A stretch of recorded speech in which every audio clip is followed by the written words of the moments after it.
for doctor appointments, grocery shopping, seniors to feel welcome, comfortable, or safe. McKinley Senior Center gives our senior population a place where they can feel safe, comfortable, and among their peers. Senior centers benefit the elderly by promoting social connection. They combat loneliness by offering social activities and casual gatherings, which reduce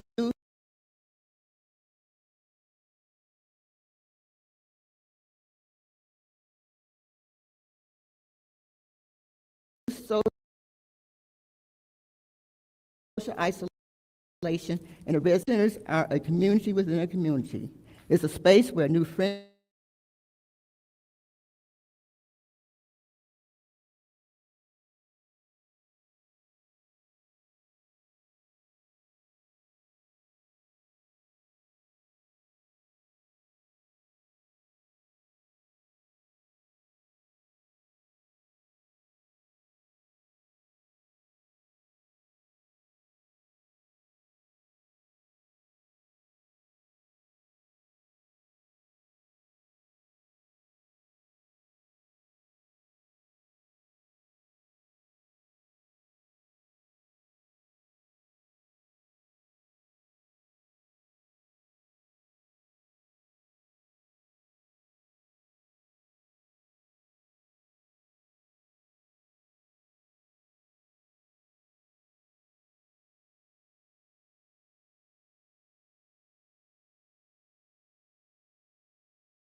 places. But I have a concern about doing business with a crooked company like LaFontaine Auto Group. If any of you guys have paid attention to the news, the state just shut down some of their dealerships for selling used cars as new cars. I think I would want to distance myself from a company like that. And then 250371, the reallocation of funds from ARPA category to city council or city ward priorities. We've been asking a million times how much money is left in the ARPA funds. Somebody has went through and done some very good work on that, and I'm actually going through verifying it right now. And when you look at all the motions and resolutions that have been put through, out of the 94 million, it's all been allotted for based on those resolutions, and another almost 9 million more than that. So I question what we really have left in the ARPA funds. Madam Clerk, I want to thank you for clearing up the quorum. I was going to bring that up, but you brought it up, so.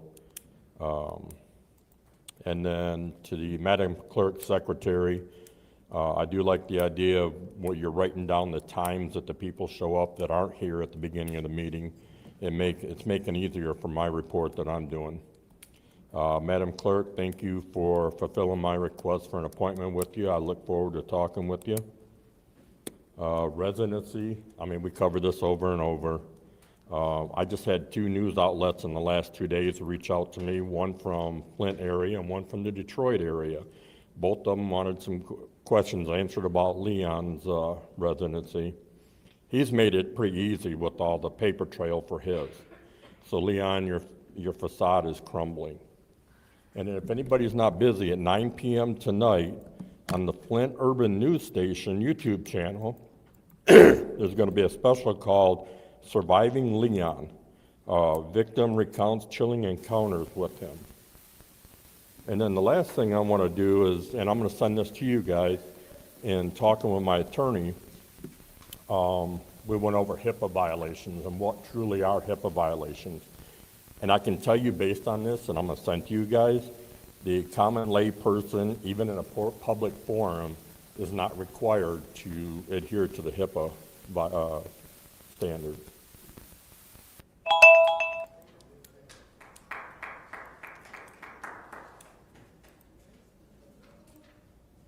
The next speaker is Arthur Woodson.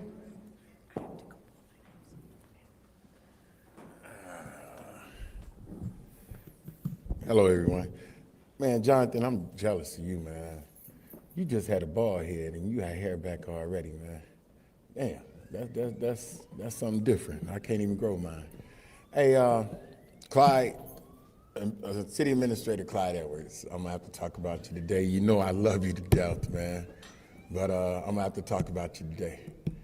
DPW, Deputy DPW, he just got here in August and he's leaving already. He ain't ever, y'all don't know him because he never came to a council meeting because he lives in Canada and he leaves Flint at 3 o'clock so he can beat the traffic back to Wisner, Canada.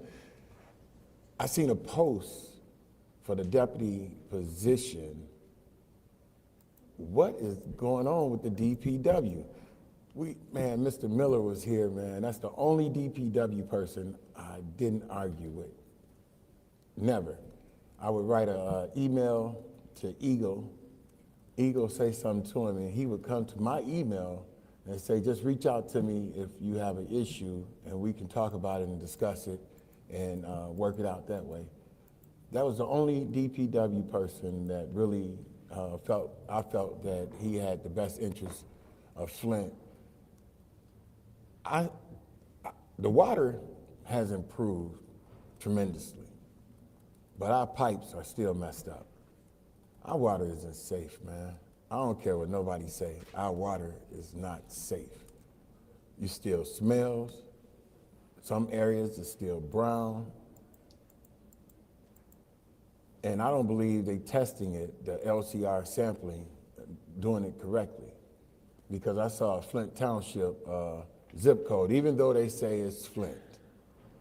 They say it's Flint, but I don't believe they are sampling it right, because on the sampling I saw a lot of 407s, 406. I didn't see that many 405, 505s, 504s, and some 503s. I didn't see that many of them. Well, we don't get the addresses of where they testing, and all they test is 60 of them. So we need, would y'all please call City Administrator Clyde Edwards up and question him about the city DPW positions, because we need someone that has experience and knowledge of the water, so that we don't go backwards with our water distribution system and things work out right. Thank you.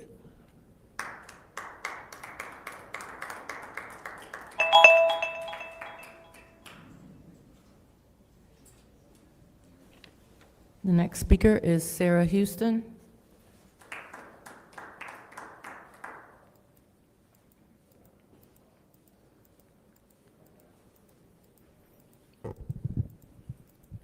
On October 31st, the mayor of Flint, Sheldon Neely, held a press conference titled "No Flint Resident Left Behind," with life-saving information for withholding of SNAP benefits for all the residents in Flint.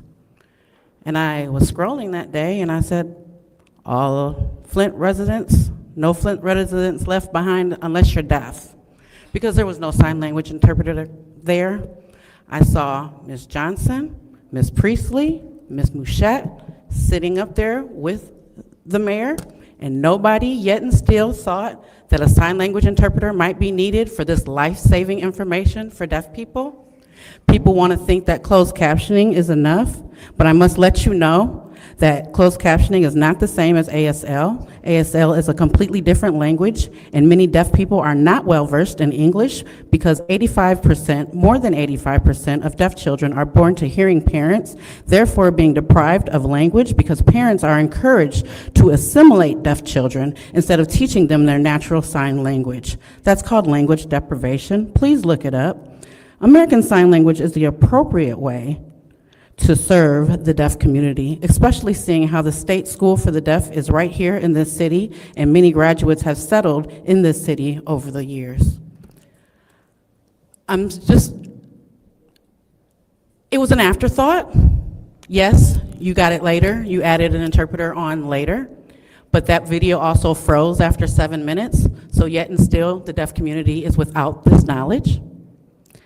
It is imperative that when someone calls for a press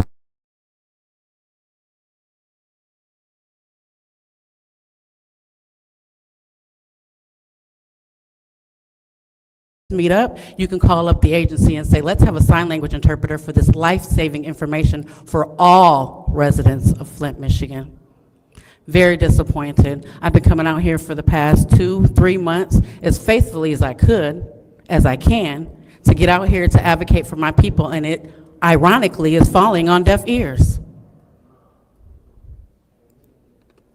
It's unfortunate, but I want you to know that it's very important that you get an on-site, live interpreter so that information isn't missed out on, because the afterwork, the afterthought that you thought you did to fix it, that didn't work either.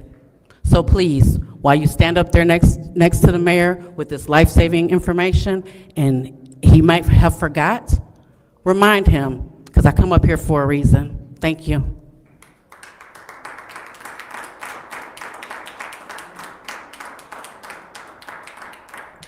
The next speaker is Diane Thornton.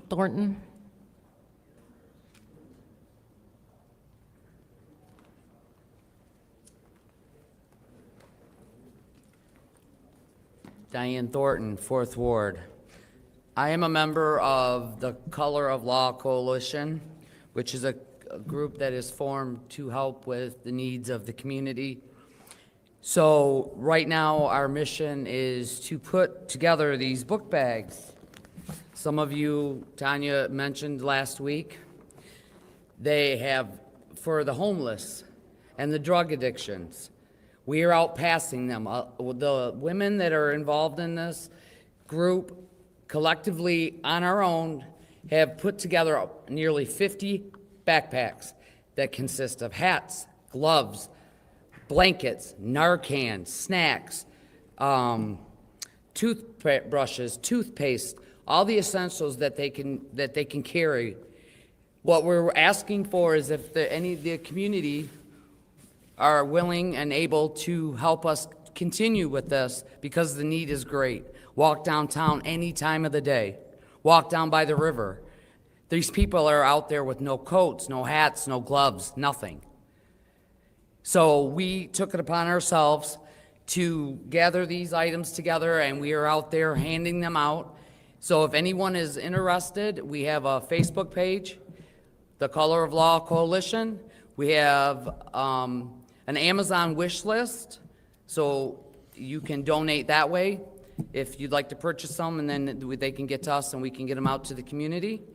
We also, most of the members are here at council each and every week. Tanya Jones, Taylor Sampson, myself, Deborah Clark, Miss Burns, Shantae. So if you have any donations, you could bring them in, purchase some gloves or whatever, and, you know, we will pack the bags up as many as we can get. We can't sustain, you know, continuing on our own funds to do this. So I'm asking for the public to help because it is a great need. Also, I have some flyers that have a contact number if you have any questions, that you can reach out to us if you do purchase some items that you want to donate, that we're more than willing to come and pick them up. So there again, like I said, we are out here in the community. We have handed out probably about 20 bags up to this point. We're also wanting to expand that into going out in the community with like peanut butter and jelly sandwiches and drinks and tuna fish sandwiches, or, you know, that kind of thing. These people have nothing. You walk down and they ask, you know, do you have a dollar that I can get a sandwich, or, you know, do you have any gloves? Thank you.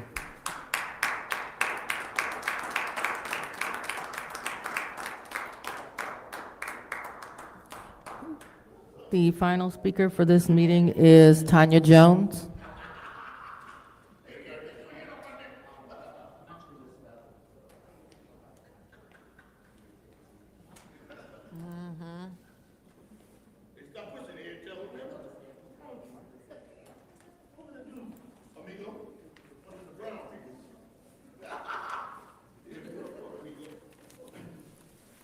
Good evening. I'm Tanya Jones. I'm here advocating for my son, D. Michael Edwards. My main concern is I'm thankful that someone's listening. The color of family, okay? I really want to say thank you that, you know, we all come together and get out here and helping. Basically, when we out here going to the areas where, we're going out here where it's broken, where people don't want to go. The point is, it's not about just giving a drive for just book bag giveaway. We're going like on Franklin Street, where I done went out for my own son, down on the east side where people don't want to go. So this is not like they give free food, just come get it. We're going where don't nobody, where I know that these people out here suffering, they need a Narcan at the last minute. So Miss Beverly Biggs is part of the group also. She forgot, she was nervous. That's her first time being up here. And I just want to say thank you guys, because obviously someone's listening. You know, if you just take, in the Bible, just one, you know, two or more come together, and, you know, it's going to be heard. And I want to tell you guys thank you for what you're doing, and I appreciate you. So God is good, and keep the faith. And if there's one, somebody here, we just come together, it's going to be all right. Take care. Thank you.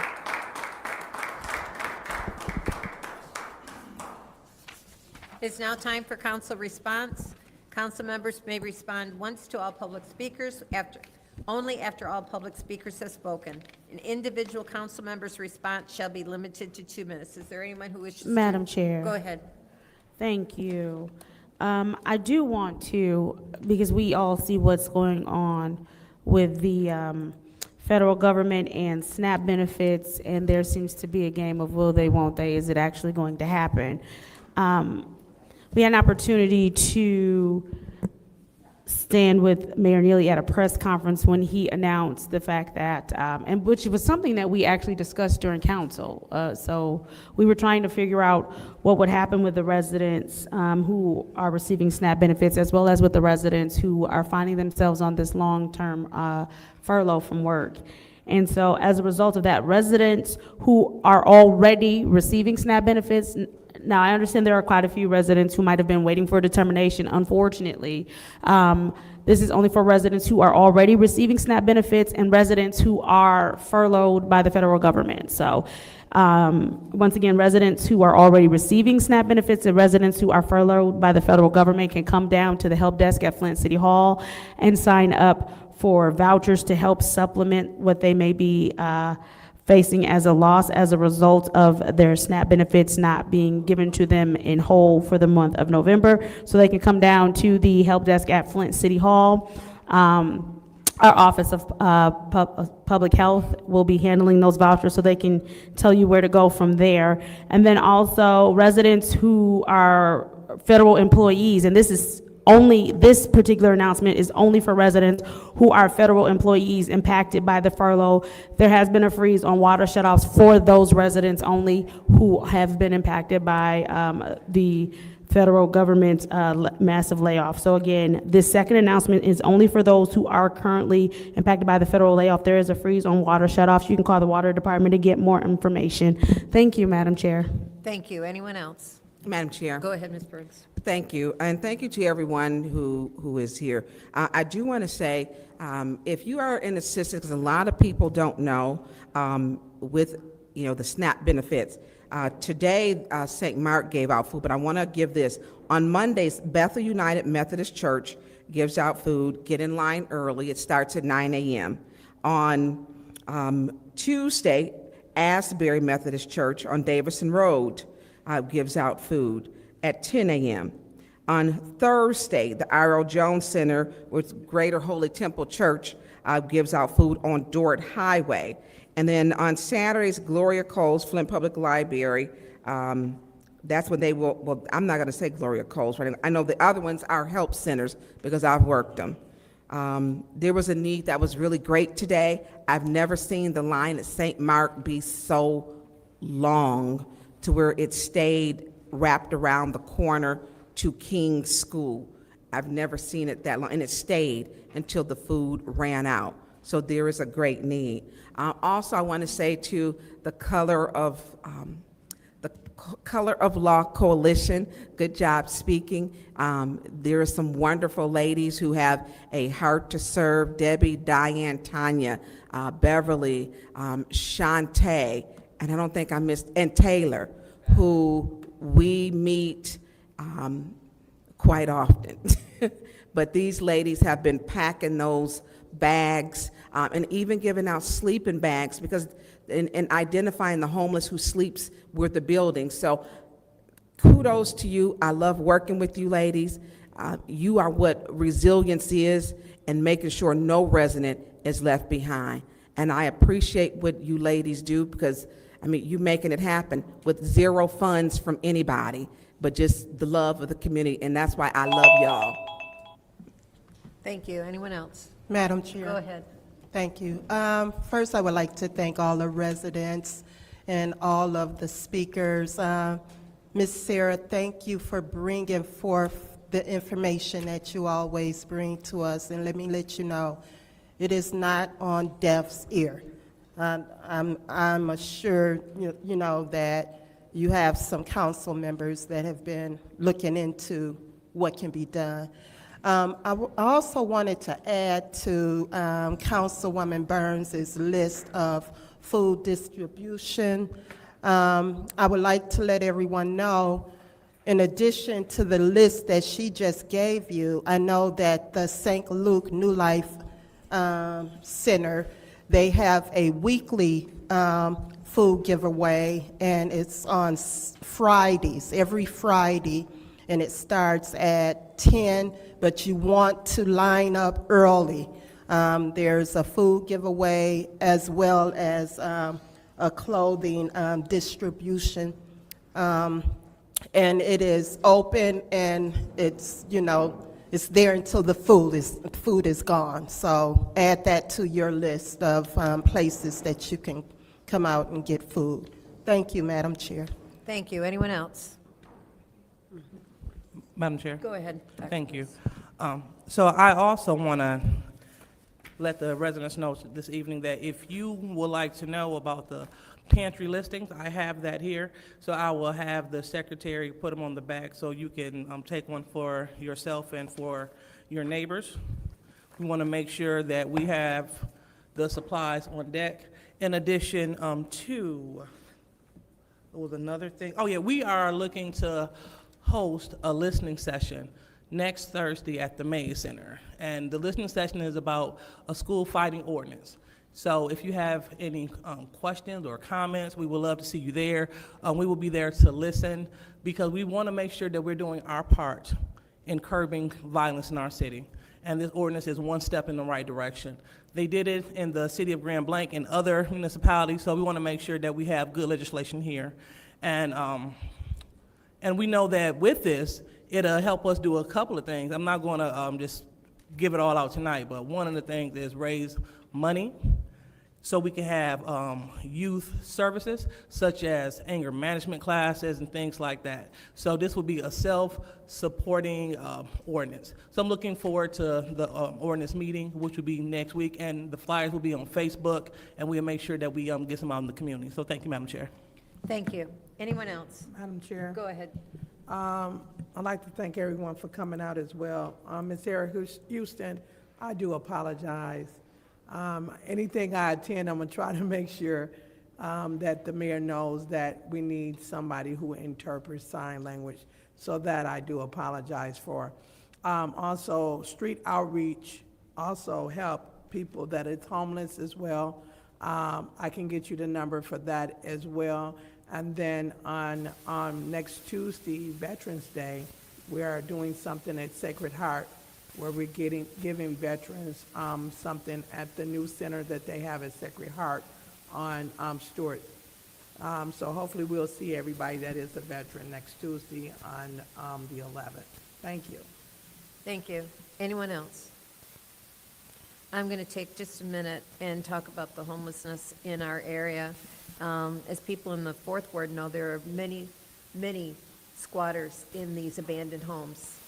And today, as I was driving down Woodrow, I saw one actually start and go up in flames. It was fully engulfed before I could get the call to 911 through. And the people did get out, but what were they trying to do? Were they trying to cook? Were they trying to keep warm? It's only going to get worse. So I applaud you for doing what you're doing. And if you could get me the information, I'll put it on my Facebook page and share your site. So, Chief Wiggins, I want you to know that we've got problems coming up on the Fourth Ward in particular. Thank you. It is now time for the consent agenda. I'll entertain a motion. Madam Chair, Go ahead. I make a motion to approve the consent agenda. There's a motion on the floor by the councilwoman in the 7th Ward to approve the consent agenda or send a consent agenda to council. No, send it to council, thank you. Is there support? I'll support that. Is there any separation? Madam Chair. Go ahead. I'd like to separate Resolution 250335-T, 250366-T, 250369-T, 250370-T, and as well as add-on 1 and 2.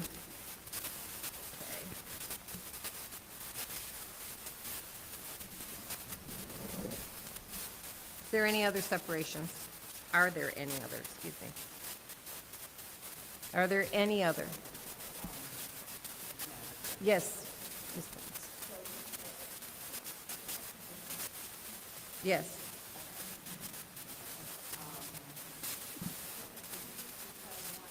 Absolutely.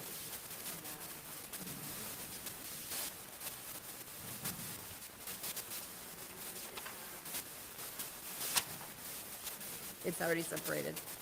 Oh, I thought you did. I circled that one. Okay. All right. So what I have right now as not separated is 250365, the purchase of 4 pickup trucks from LaFontaine. Make sure I get the numbers right. 250367, the grant acceptance of light equipment, obligate grant funding towards specified equipment. Pardon?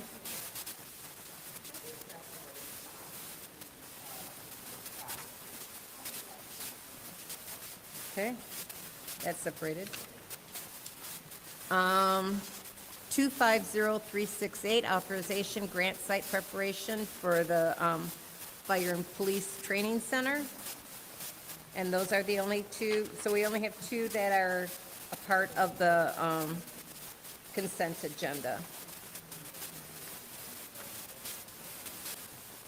Do you want me to repeat those numbers again? Madam Clerk or Secretary? You got them? Okay. Is the clerk there? I can't see her. Okay, this is the roll call to send the consent agenda consisting of 250367 and 250368 to council. Mr. Alamin is not in. Dr. Lewis? Yes. Ms. Johnson? Yes. Ms. Priestley? Yes. Ms. Winfrey Carter? Yes. Ms. Burns? Yes. Ms. Mashat? Mr. Pfeiffer is not in. Mr. Jarrett? Yes. The vote is 7 yes, 0 no. The vote is 7 yes, 0 no. Those will be sent to council. Okay, our first separation is, get back to 250335, application and proposed budget, senior millage funding, Genesee County McKinley Center. I'll entertain a motion. Madam Chair, Go ahead. I make a motion to postpone indefinitely. There's a motion on the floor to postpone indefinitely. Is there support?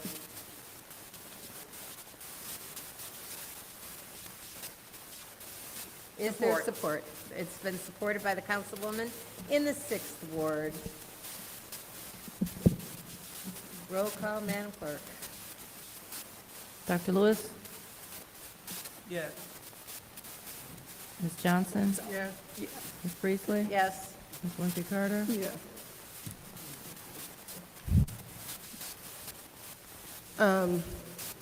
Yes. Ms. Burns? Yes. Ms. Mashat? Yes. Mr. Pfeiffer is not in.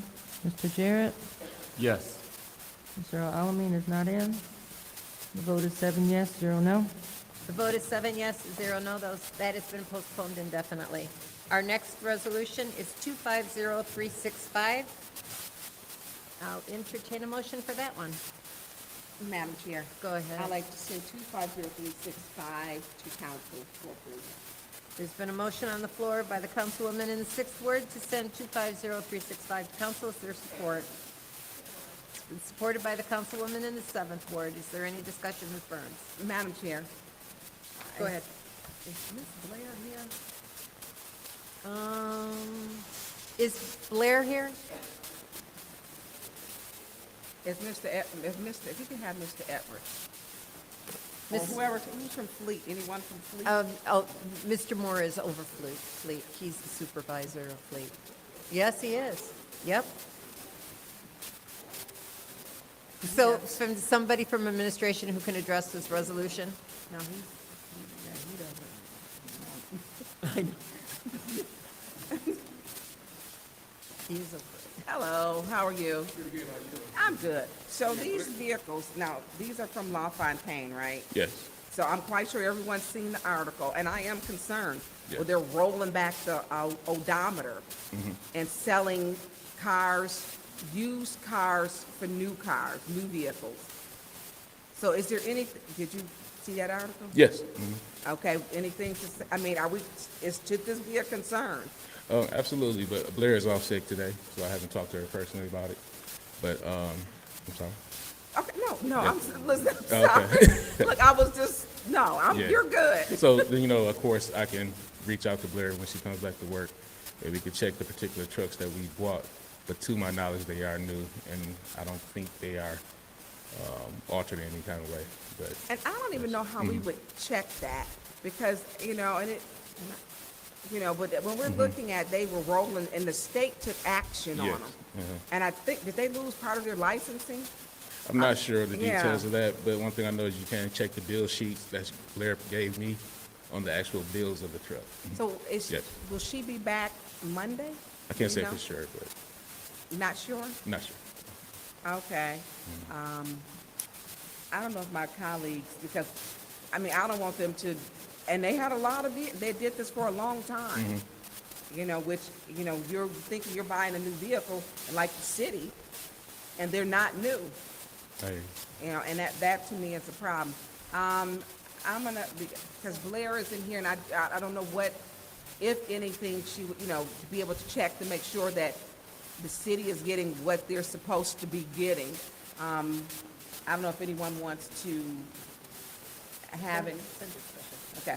I would like to put a motion on the floor to send it to Special Affairs. There's a motion on the floor to send to Special Affairs by the Councilwoman in the 6th Ward. Is there support? I'll support that motion. Supported by the Councilwoman in the 5th Ward. Roll call. Ms. Johnson? Yes. Ms. Priestley? Yes. Ms. Winfrey Carter? Yes. Ms. Burns? Yes. Ms. Mashat? Yes. Mr. Pfeiffer is absent. Mr. Jarrett? Yes. Mr. Alamin is not in. Dr. Lewis? Yes. The vote is 7 yes, 0 no. The vote is 7 yes, 0 no, though that will be sent to Special Affairs. Our next resolution separated is, get rid of that page, 250366, Professional Services Agreement, City of Flint, and F&B Operations and Resource Management. What is the pleasure of the body? Madam Chair. Yes, ma'am. I make a motion to send this to council. There's a motion on the floor by the Councilwoman in the 7th Ward to send to council. Is there support? Support. Supported by the Councilwoman in the 6th Ward. Is there any discussion? Madam Chair. Not sure, oh, perfect. Mr. Dungy, really quickly, because I see that this is, once again, a resolution resolving that the Flint City Council approves the professional services agreement between the City of Flint and F&B Operations and Resource Management for backup operator in charge of support services in the amount not to exceed $296,430. I also know in our notes that also says that a laboratory technician and supervisor have been hired and are receiving assistance. Then I know in the staffing notes, it talks about they've been with us since about 2017 because Eagle suggested them. 2023, we have done another contract. So ideally, how many employees are needed to operate on our own? So currently, they're just operating the lab. They're overseeing the operations of the lab. But they do have that in there, if we had a hiccup and we lost operators, there for a while, we were losing quite a bit of operators. So the original contract was to sustain operations if needed.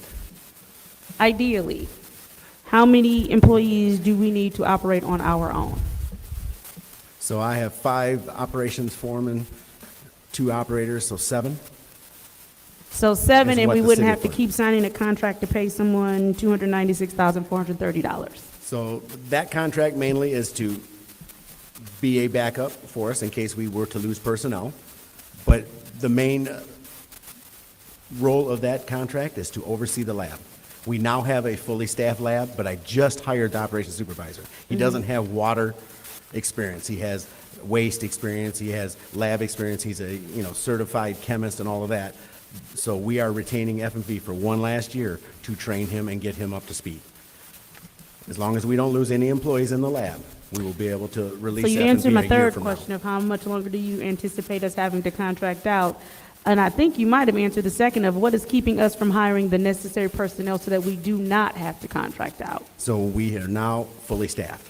But the supervisor doesn't quite, have all the skills experience. So we're having F&B for this last year, this last contract to train him for 1 year. All right, and so what happens if in the year, the person that we have right now that's not quite ready for that responsibility, what happens if they leave? He will be ready. We're going to see to it that he is ready. No. What Well, first of happens- all, we have a 6-month probation, and he's only been here 1 month, roughly. So we're going to keep a tight rein on him for the first 6 months. If he doesn't make it within 6 months, we're going to release him and find somebody that can fit that role. But our intentions is to get him up to speed within this year and be able to release F&B. What happens if in that year he leaves? Not if y'all don't keep him, if he decides to leave. Well, I can't do nothing about that. I'm doing the best I can to retain people, but. So then we'll be back here with another $296,430 ask in a year for someone we can't else retain to employees. help us operate our facilities. If we can't retain employees long enough to sustain the water lab, then yes, we would have to continue that contract until we can manage the staff. So And keep again, it fully staffed. ideally, so let's go back to our first question. Ideally, how many employees are needed for us to operate on our own?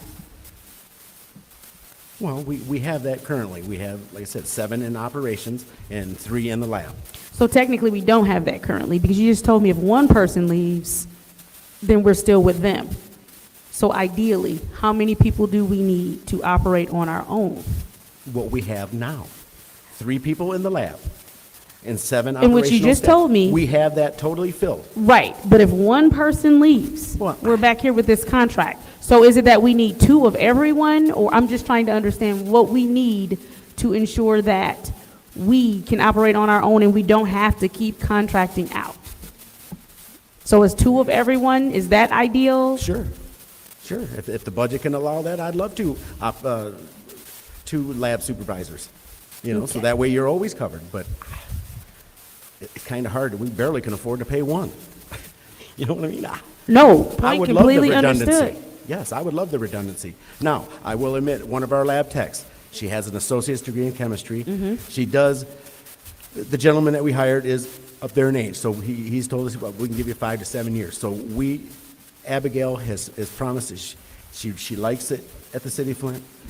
She went back to school. She's hoping within 2 years to have her bachelor's and master's in chemistry. So at that point in time, she would meet the minimum requirements for that lab supervisor job. Thank you. Is there anyone else? Madam Chair. Go ahead. Thank you. Hey, Ms. Numpty, how are you? Good. Yourself? I'm tired. It's been a rough day. Quick question, how long has police, because I know we need them for our capacity build or for their talent. How long have they been here? Since 2017? That's what I thought, because they were here, I think, Yes. with Rob Benzick, too. Yes. Yeah. Okay, and so I get what Councilwoman Mushat was stating, that, and maybe I'm, like, do we need like some extra people? So we're not just at the, if one person quit threshold, Right.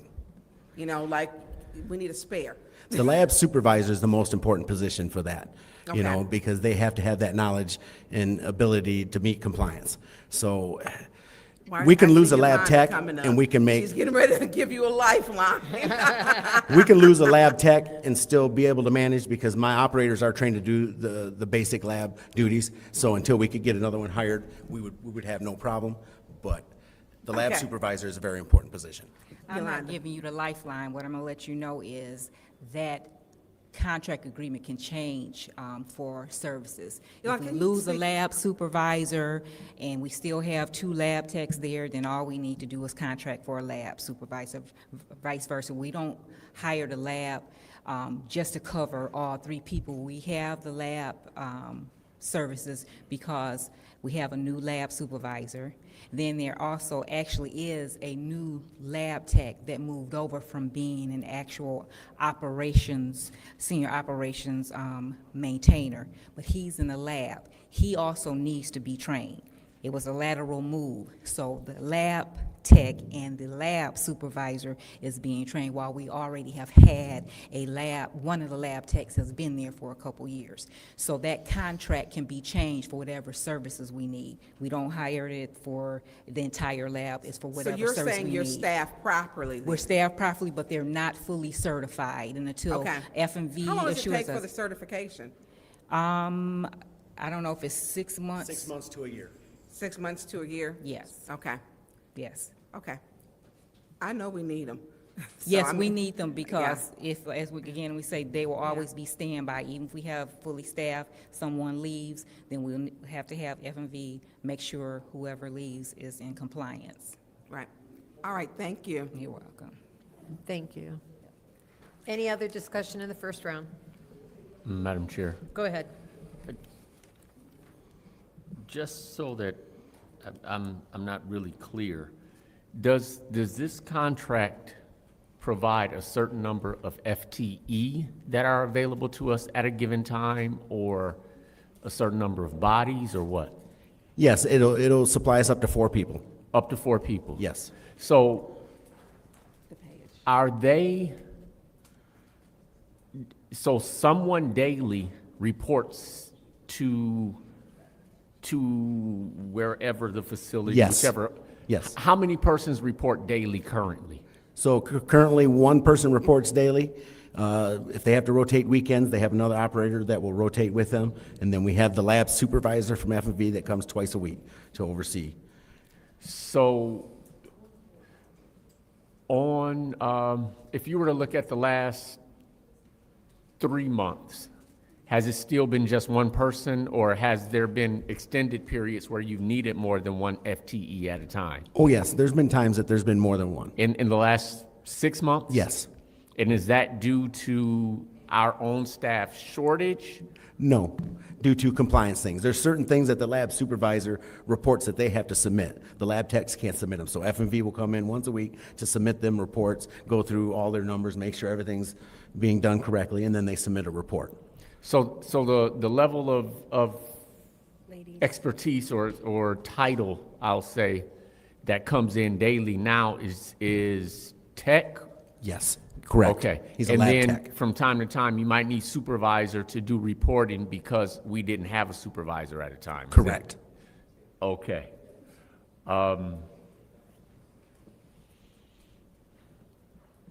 And I think I was following the councilwoman in the 7th Ward as well with what, if we're expending almost $300,000 a year. If we were to increase FTE or a budget line item by $120,000, would that maybe allow us to not have to spend the 300? Would that maybe save us 180? So you're talking like possibly support another staff member? Support another Oh, in the staff. long run, yes, that would help.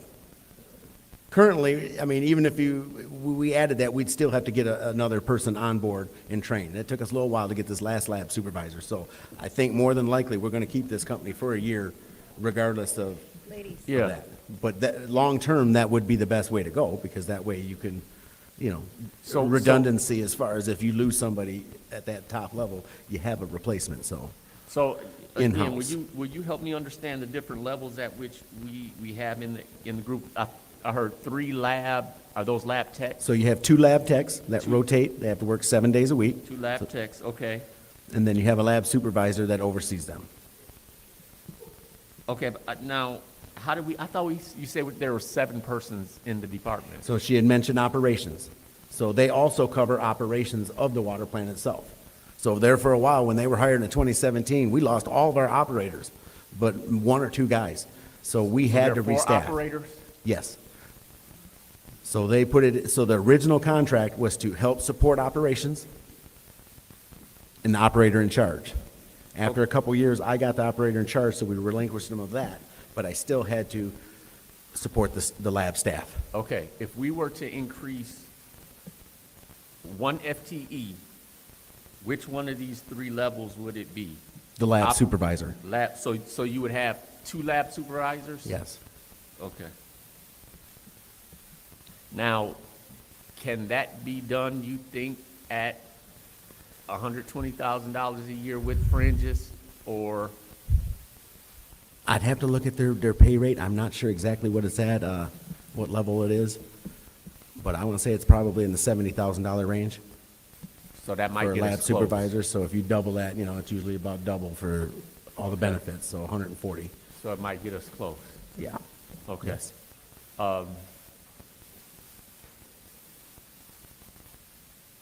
Thank you, I yield.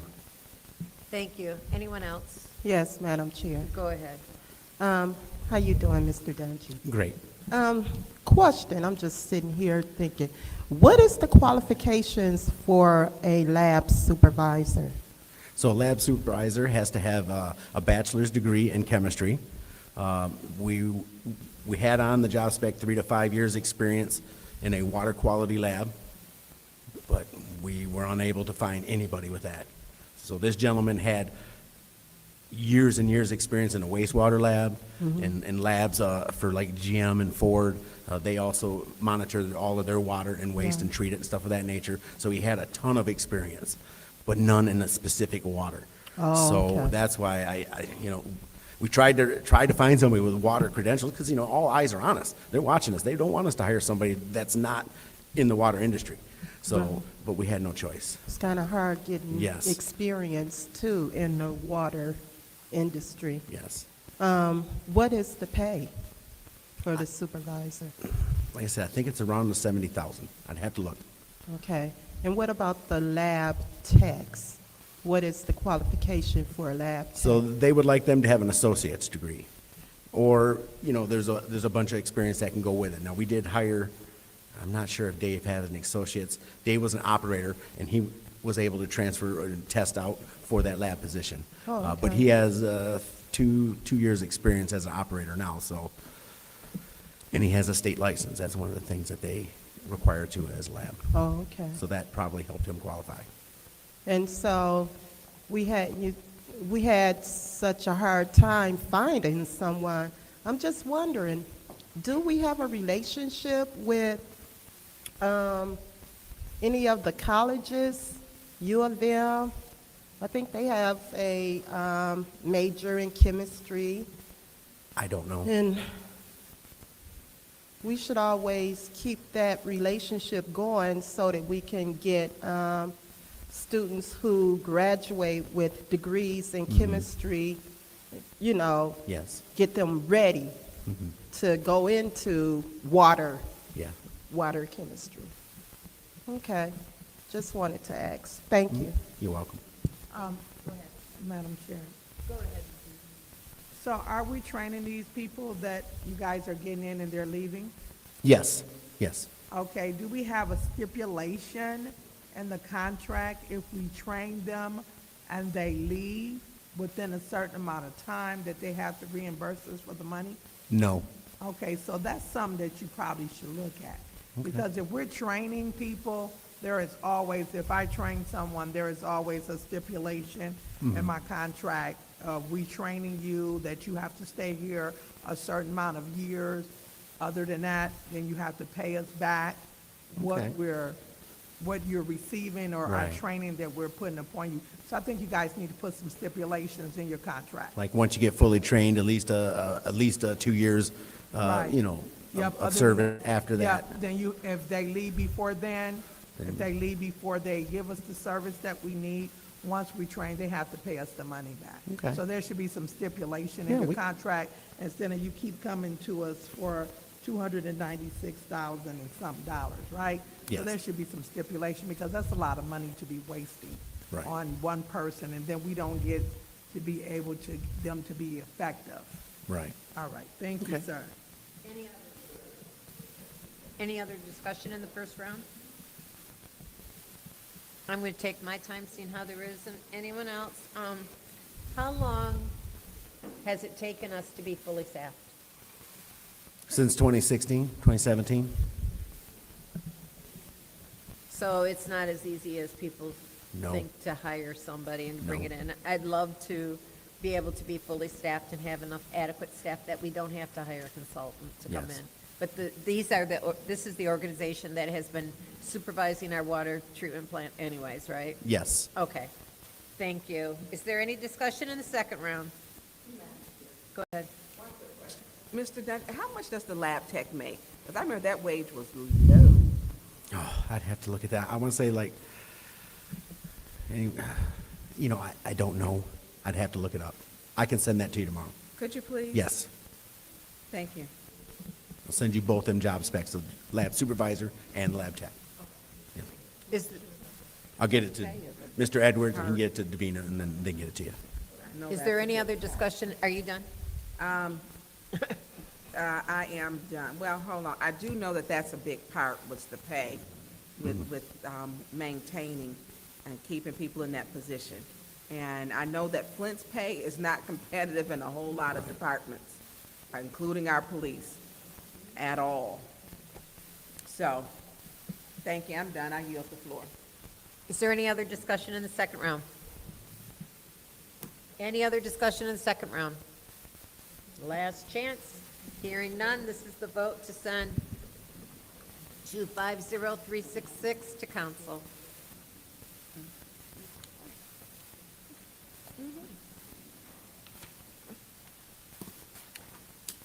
Ms. Priestley? Yes.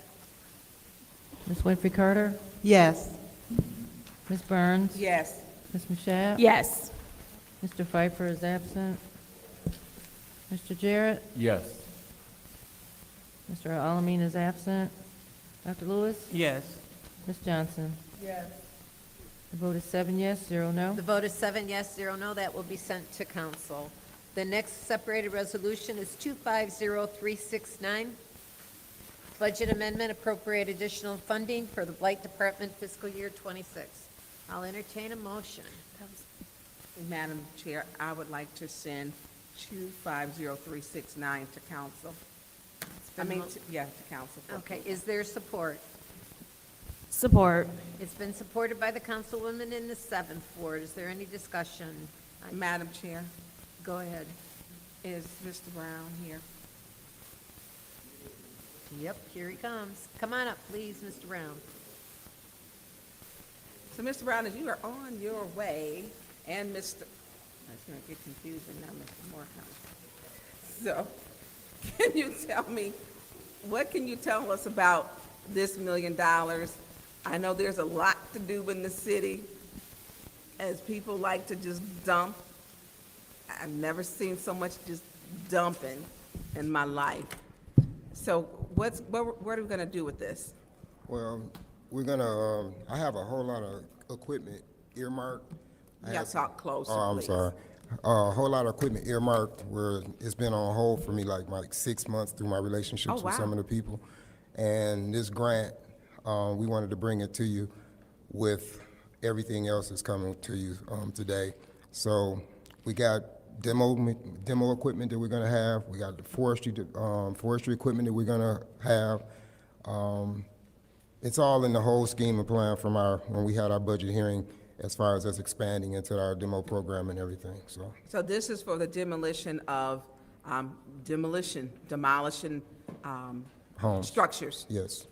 And so who's gonna run that equipment? We have. Do we have people who can run it? Yes, we do. Oh, And I'm trying to, the reason why we're bringing you guys may not remember, last year I was under a $1 million labor grant from the state. And I had a whole lot of money then. I don't have that money now. So we're expanding and we're trying to get that second part of our budget adjustment or budget, what you call it? The budget. so here's a question. The budget If we're amendment. getting demo dollars, demolition equipment, Mm-hmm. and maybe, Mr. Ward, you can help me with this. And it's in the city, and y'all know I'm gonna go to land banks, some of their properties. Yes. Can we bid on those, or do we know, because one of their things, they don't have time, or, getting those structures down take a long time, and that list is full. And since when we gave our ARPA, we got more. It does, and the thing about it is we've had a communication or a conversation with the land bank, and if they've made it through standard motion, they're allowing us to go ahead and demolish them. The only thing about it is if we can get everything that we need to have going forward.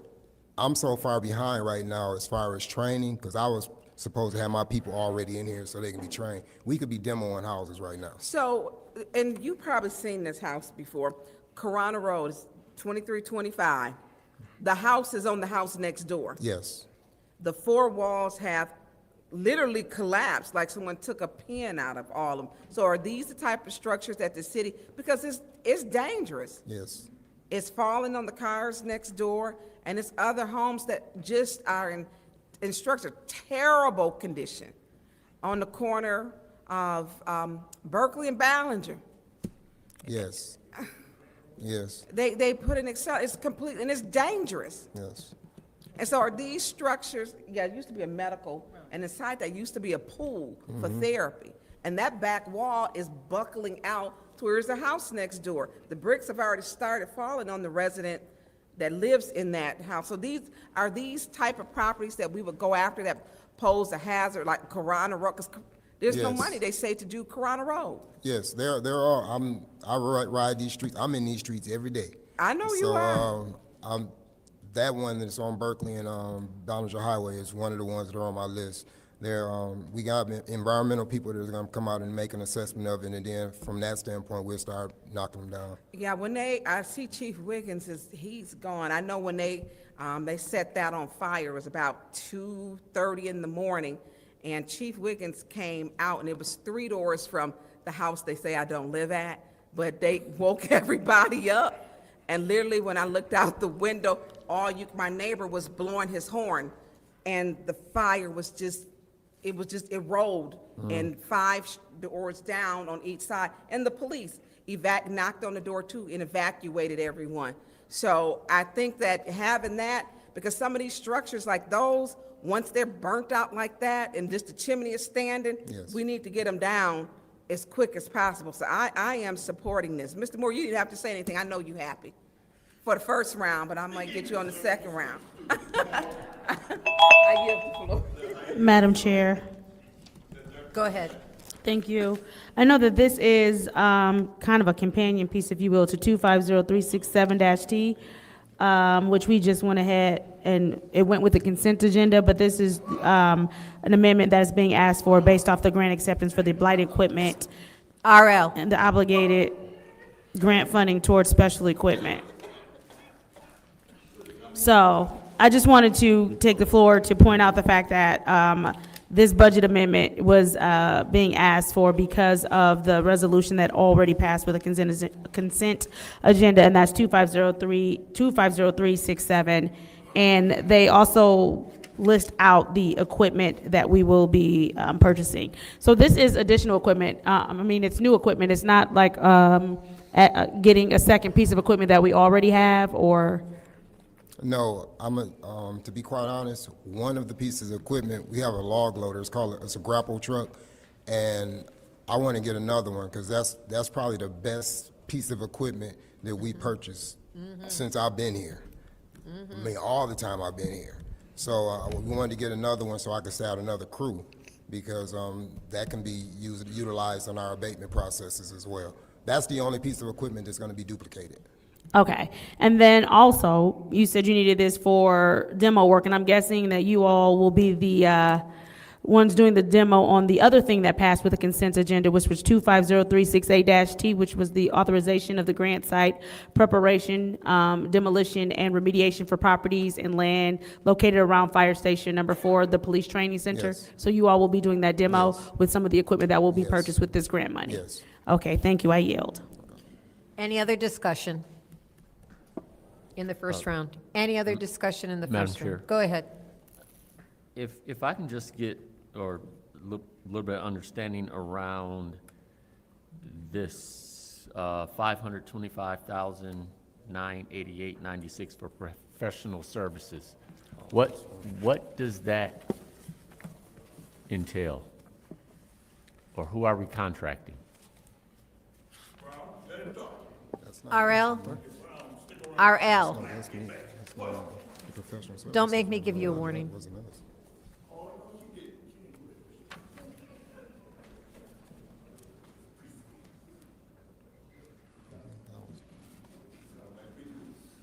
Mr. Jared, what number is that you're reading off?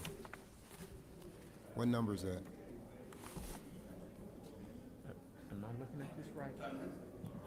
Oh, the 500, the 535? Yeah. The professional service 500. Okay. Let's do it on, Yep. Pause this time, please.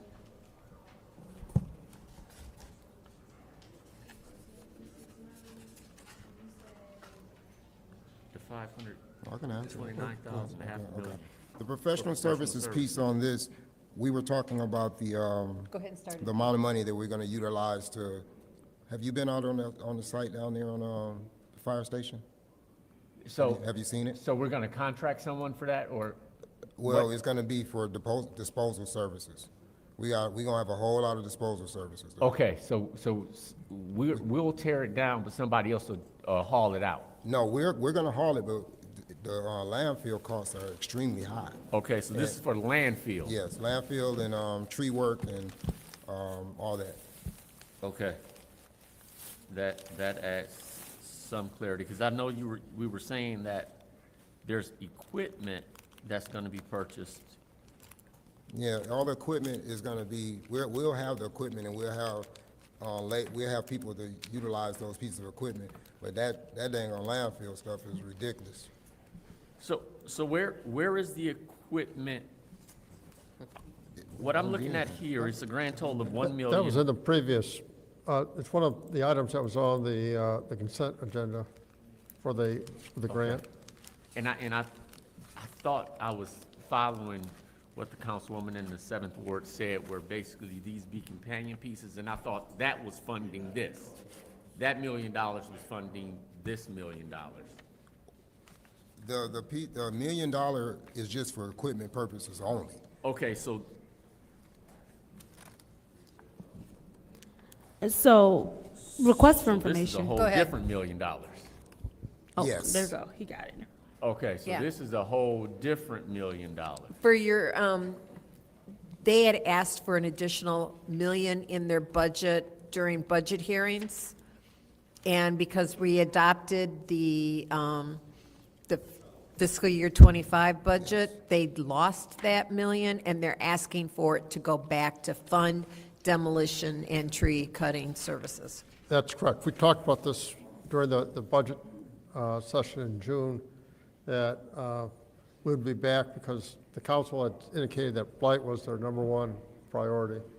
Okay, so where are we taking this $1 million from? How are we funding it? This was going to be part of the general fund. It's something that we had budgeted for in the general fund, but because we adopted the 2025 budget, this budget got cut, and if we want to work on the blight the way we had talked about, this is essential to have it pass. Okay, so is this $1 million part of the add-on resolution where? I'm just trying to track in my mind where this $1 million is coming from. This is coming from the general fund. Okay, so when I look at the add-on resolution that was added today, there is, The add-on resolution, there are two resolutions. The first resolution that was included in the packet was a early draft that we had. no, we got a add-on to replace what was in the That's right. packet. And if you look at that one, there is no blight in that one. So again, I'm asking, because I'm trying to be clear with my understanding, where is this, the $1 million that is part of the resolution we're talking about, this 1,008,000? It'll be part of the general fund. The general fund revenues, taxes, income taxes, state shared revenue, all that is going to finance this. There is no additional revenue coming for these. Right. This is coming all from the general funds being. There's. Oh. Because one's just for blight and one's for the remainder of the. Right, and the concern from staff was that this resolution is essential to have because it is a priority that the council talked about during the budget process. We didn't want to get held I'm not up. questioning if it's, I would Thank you. acknowledge it's important. I'm just trying to understand where it's coming from. Yeah, it's just part of the general fund. Thank you. Any other discussion in the first round? Any other discussion in the first round? So I'll take some time, and this is something that is desperately needed for demolitions, especially in areas where the land bank is not tearing down houses. For example, this house that burned today on Woodrow, I was driving by to check on the address of the house next to it because the sides are falling off, and I was hoping to get a permission to get that one torn down. And I think I've talked to you about that house before, Arnold. And now, instead of just having the one house that needs to be torn down, now we have two. And the land bank isn't going to take them down, not for a while. And there's other houses, I mean, although it looks better in the 4th Ward, there's still a long way to go. And I want all this money in my own ward. I don't care if it goes in the rest of the, no, I'm kidding. It needs to be split around, but The fourth ward in particular needs attention. Yes. I went around when we were discussing the land bank demolitions. We all had an opportunity to go around our wards looking for houses to tear down. And I compared my list with the land banks, and I had over 200 additional houses. They only added 100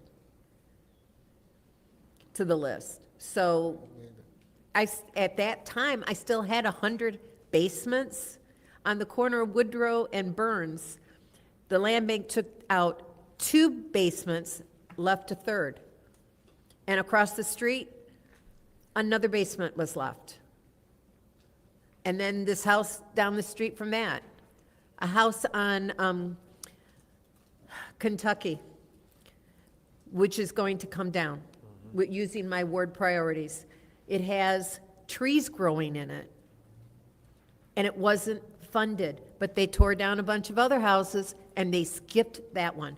In the middle of all these other houses being torn down, they skipped that one, and that one's been sticking in my craw for a long, long time. So I am totally 100 in favor of this. I'm glad that we are doing some in-house demolitions, and I'm glad that we had the fund balance in order to do it, especially that fund balance is going to grow as we are careful with our money, as the state is collecting our income taxes. And we expect an additional, what, $2 million in revenue? Yes. So I'm in favor of that. Do you have anything else to add? Let's get it. Okay. Is there any discussion in the second round? Madam Chair. Go ahead. Mr. Moore, and I know this was before my time on council, but I know we approved money, ARPA dollars, to land bank for demolition. Yes. And I want to say if it was like 16 million or so. That's the right ballpark. I'm Okay. not sure the exact number, but close. So, and if I also understand, the ARPA funds, there was some type of reimbursement process. You didn't just get the money up front. You got reimbursed or invoiced? They would invoice us? They would invoice us. Do you know, and I'm not saying to the dollar, but within $1 million, how much have they invoiced us on that 16 It's been million? a long time since I looked. I'll send that to you. I'll send it to Davina. Do you think they've invoiced us 5 million? I think so, but I'd have to double check. I think they have. When they started out fairly slow, but now the process has picked up a lot of speed, so it's going a lot faster. So they have picked up. Yes, they have. Are they picking up and getting close to the number of homes that they stated they would be able to demolish for that 16 million, or they're picking up, but they're picking up relative to what they were doing? They're doing more than they were, but not as much as they said they would. From what I see, they've taken out a lot of homes. They're taking down a lot of homes. A lot of them. Okay. And backfilling and all that should be done? They seed and straw and everything. It's Seed so and many straw, vacant okay. lots. So many vacant lots around here, it's crazy. And the property is maintained in their ownership? Yes. And from here, they are also to maintenance those lots in accordance to expectation for good citizenship? Yes. Okay. I was just told that there's approximately $2 million left in that. $2 fund. million? Right. So they've spent the rest of it. Okay. So 2 million out of 16, that's a little bit more than 14% or so. So have we received approximately 80% of the home demolitions that were promised? I'm not the one to ask that question.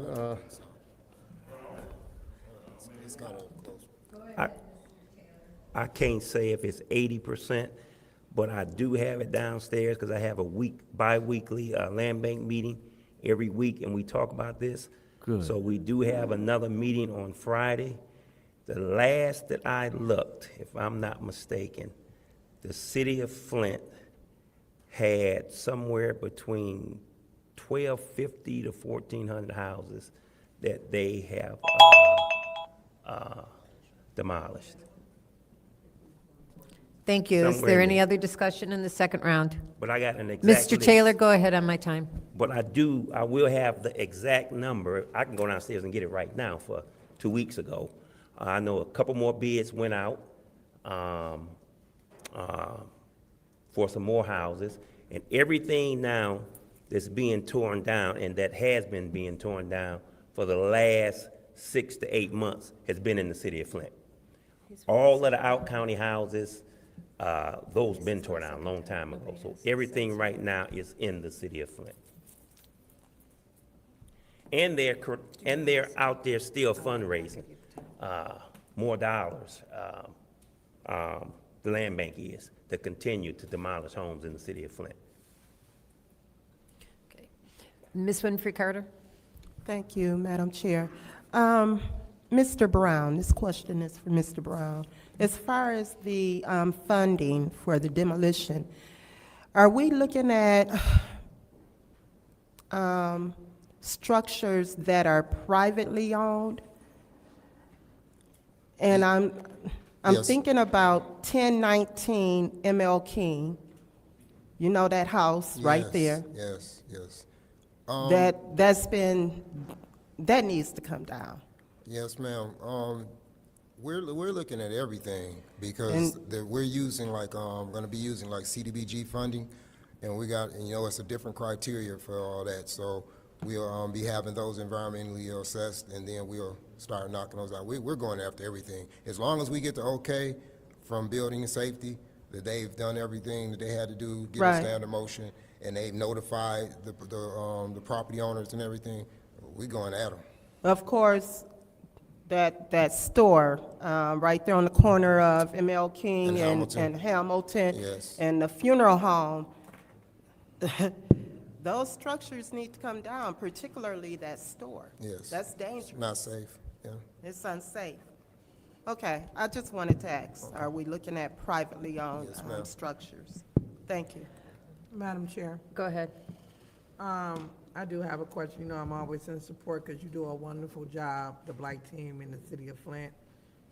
Y'all do a wonderful job in the city of Flint. Thank you. But the question that I have is, are we tearing down, our land bank going to be responsible for their properties? How are we going to decide between which properties are going to be told that the city tears down or land bank tears down? Because we do know that land bank, once houses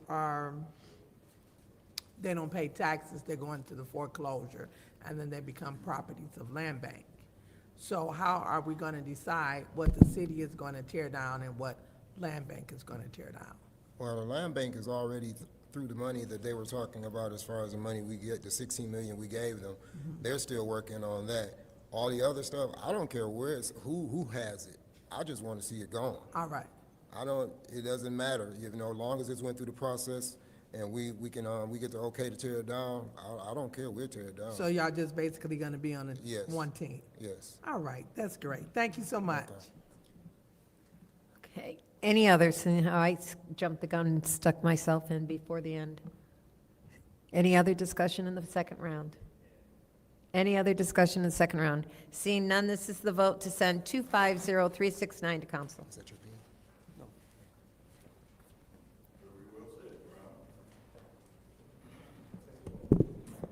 Ms. Winfrey Carter? Yes. Ms. Burns? Yes. Ms. Mashat? Yes. Mr. Pfeiffer is absent. Mr. Jarrett? Yes. Mr. Alamin is absent. Dr. Lewis? Yes. Ms. Johnson? Yes. Ms. Priestley? Yes. Vote is 7 yes, 0 no. Vote is 7 yes, 0 no. That will be sent to council. The next resolution is 250370, first quarter fiscal year 26 budget amendment. What is the pleasure of the body? Yes, ma'am. I'd like to postpone indefinitely. There's a motion on the floor by the councilwoman in the 7th ward to postpone indefinitely. Is there support? Support. Supported by the councilwoman in the 6th ward. Roll call, please. Ms. Burns? Yes. Ms. Mashat? Yes. Mr. Jarrett? Yes. Mr. Alamin is absent. Dr. Lewis? Yes. Ms. Johnson? Yes. Ms. Priestley? Yes. Ms. Winfrey Carter? Yes. The vote is 7 yes, 0 no. The vote is 7 yes, 0 no. That is postponed indefinitely. The next resolution is 250371, reallocation of funds, ARPA category, City Council Ward priorities. What is the pleasure of the body? Madam Chair, Yes. I would like to send that to council. There's a motion on the floor by the councilwoman in the second ward to send it to council. Is there support? Is there support? Is there support? Seeing none, that motion dies for lack of a second. I'll entertain another motion. Madam Chair, I would like to, since that didn't get supported, the $30,000, I would like to send it to Special Affairs. Okay, there's motion on the floor by the councilwoman in the second ward to send to special affairs. Is there support? Is there support? Is there support? Hearing none, that motion Support. fails. That's, Madam Clerk, was that too late? I don't think you had stated it. I don't think so. So, All right, it was too late because I was announcing that it had already failed. Is there I'll entertain another motion? Madam Chair, I will ahead. vote to leave this right here in the Finance Committee. Okay, there's a motion on the floor to leave 250371 in finance. Is there support? Support. It's been supported by the councilwoman in the third ward. This is the vote to leave 250371 in finance.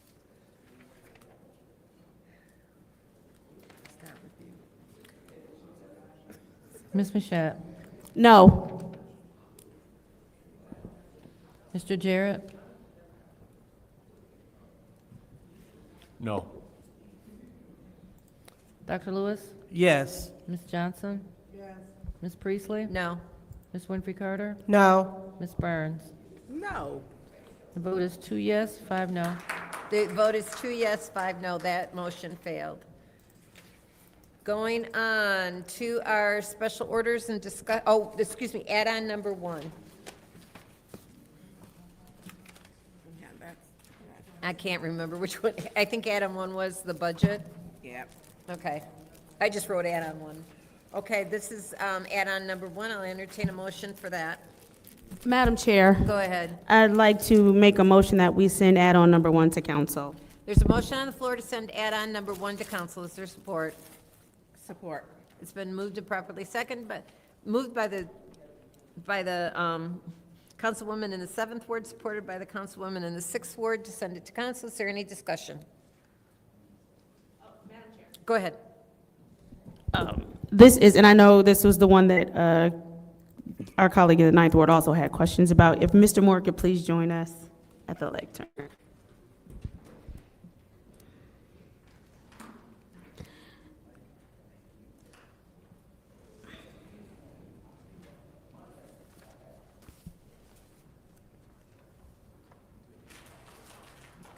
Hello. So I'm just kind of going through a couple of these things really quickly. Oh, that's right, this is the second one that we have tonight, because the one that we originally had in our packet, it did have blight on there. So I think that was also part of the confusion for our Yes. colleague in the 9th ward, because the one we originally had did include blight. But I do see now that this one no longer includes blight. Right. Can you just tell us some of the key differences here? The blight has been removed, and the amendment requested for from the sewer fund for the Water Service Center has decreased a little bit, but for the most part, it's the same. We've also added a number of more information for the council in the packet. It's quite a bit thicker than the other one that you had.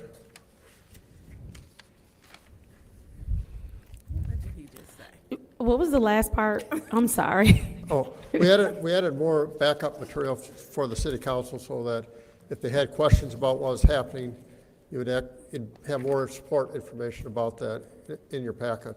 Okay, so I'm gonna need a second to read this through. I know that I'm probably gonna come back and just ask for another 5-minute round, but I'm gonna yield for now. Thank you. Is there any other discussion? Any other discussion in the first round? Any other discussion in the first round? So I'm going to take my time. Is the change from the local street fund to the major street fund because of the budget that the state passed? No, it's something that the department had actually wanted to do shortly after the budget was presented. And they would rather take care of some of the major streets rather than the local streets. It's the same amount of money being spent for the same type of service. It's just the location of where they're going to do it. They prefer to spend it on the big streets. Okay, because I know that there is some changing in the funding model for street funding Yeah. based on the state budget. Okay, that was my question. Any discussion in the second round? Let's take a 5-minute break so that people can review this. And I'll order that without objection. So we're going to take a 5-minute to review it.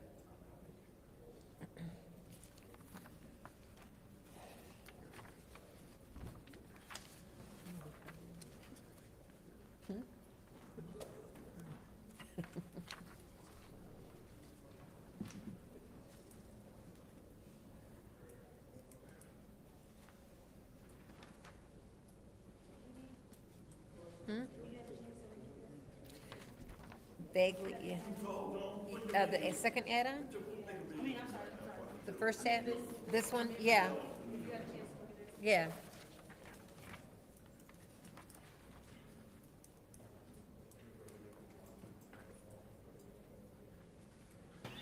Liddell about to crash out. Liddell finna crash out, but the mayor showed her who in charge.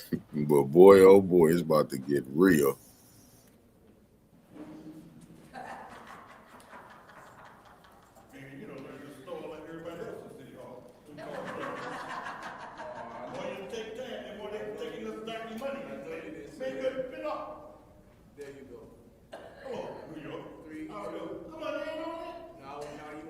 What's up, beautiful people? Thank y'all for tapping in.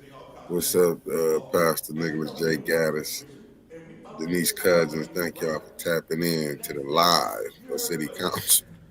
Liddell ain't up there smiling no more. I can tell you that.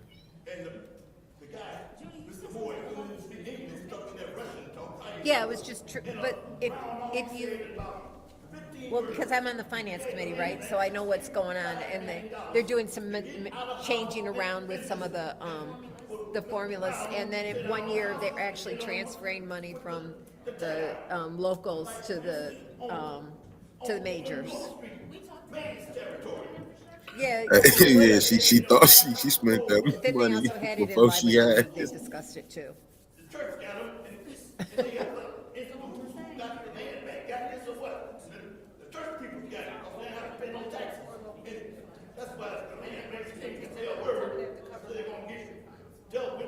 We're just, yeah, it's just between the funds, because you can't spend the local with the majors.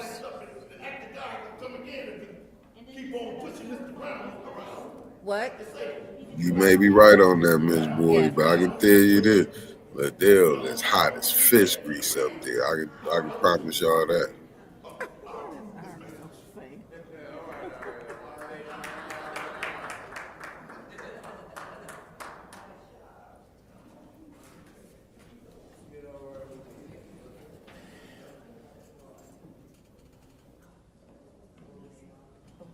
I can see Liddell crashing out Monday. Judy over there trying to Judy getting out her way. Liddell probably told her going on.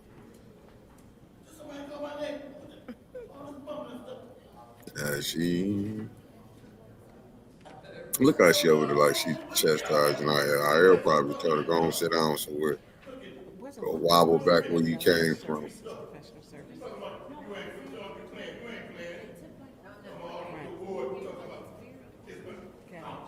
Harold probably told her, go and wobble back up there. Got time for that today. We in break. He can talk.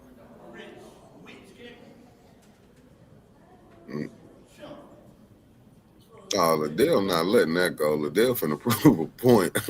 I think she in crash out mode. They finna show her. She found out she expendable. You know, she probably gonna call the mayor up. Or she gonna go to the mayor's office. I don't like how this going down. How you doing, Sherry Allen? Thank you for tapping in. Thank everybody for tapping in tonight. What's up, Maria? Liddell is on crash out session. Lydia McNeely, thank you for tapping in. Yep. What?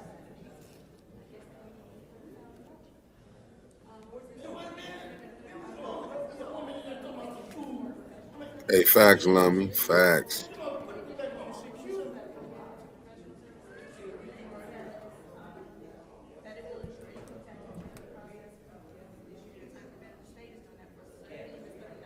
They're starting that in April. This, I believe, yeah. I think, Phil, they start collecting taxes this year or next year? In April 2026 for 2025? Or is it going to be for 20? No, the clock 2026 started Next year, the following year. Okay. Hey, facts. Yeah, she expendable. She just not finding that. Yeah, we have a company collecting income tax. And look at you. You know, you got the state collecting income tax, Judy. You ain't got no company.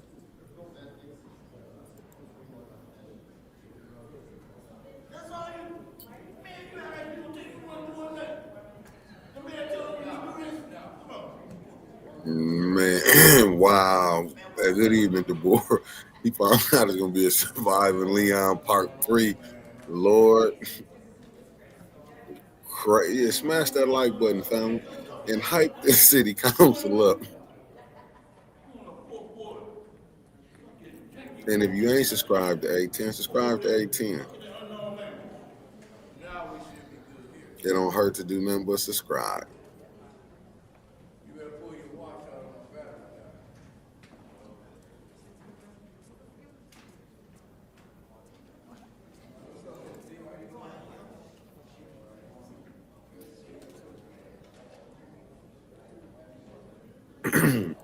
21 trying to talk to David and make sure the gig ain't up. Are you gonna give me up?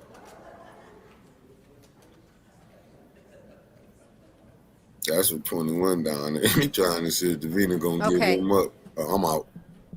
Madam Clerk, I'm going to call this meeting back to order at 6:39. Okay. Mr. Alamin is absent. Dr. Lewis? Present? Ms. Johnson? Is not in. Ms. Priestley? Present. Ms. Winfrey Carter? Present. Ms. Burns? Present. Ms. Mashat? Present. Mr. Pfeiffer is absent. Mr. Jarrett? Present. You have 6 members present. We have 6 members present. We are now on our second round of discussion. Is there anyone who'd like to speak in the second round? Go ahead.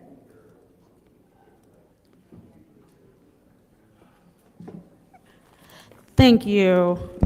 So just as a point of clarification, because I am going to support this, but I do understand why we have a different resolution. I do understand why Blight was removed, because they had a bit more of a pressing thing just to make sure that their part of the budget was handled. I do see that the sewer fund is indeed less. I see that the 30,000 is for, to ensure that the company that is currently capturing our income tax returns, that they can still be processed and refunds issued in a timely manner until the state takes over that in April, correct? That's correct. Okay. All righty. Thank you very much. I yield. Any other discussion in the second round? Any other discussion in the second round? Any other discussion in the second round? Seeing none, this is the vote to send add-on number 1 to council.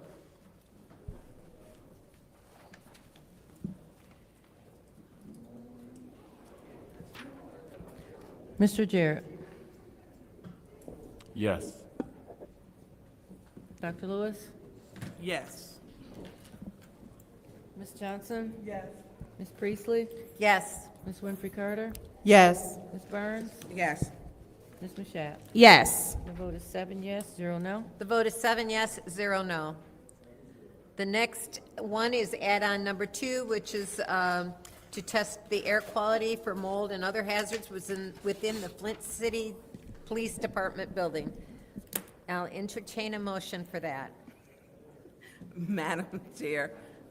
Go ahead. I would like to send add-on number 2 to council. There's a motion on the floor to send add-on number 2 to council. Is there support? Support. It's been moved and properly seconded by the Councilwoman in the 6th Ward and seconded by the Councilwoman in the 7th Ward. Is there any discussion? Madam Chair. Go ahead. This resolution is because I want, the police department has had a lot of our buildings, and I think even in the counseling office, we had mold at one time. I know we'd had molds in other parts of the building. And we have had a lot of people who have, when they retired, have stated that the air quality had been bad. Nothing has been done for it in the city police department. And they have also, some with being in those conditions, they have been diagnosed with cancer and other breathing issues. And so this is a concern with people who have contacted police, well, I'm gonna say staff, police and staff, who have worked there, who have stated the quality of air needs to be tested and to see where it's at. One thing we want to make sure is that if we have our officers, we expect them to give up their life, you know, each day that they come in, and one of the mere basic things we can do is make sure is that while they're in the police department building, is that their air quality is safe to breathe. I know they have pipes that had burst, and the building has got a lot of issues, that is for sure over there. Paint chipping, the elevator, I don't know if they got the elevator fixed because it would go off or have problems. The alarm would go off.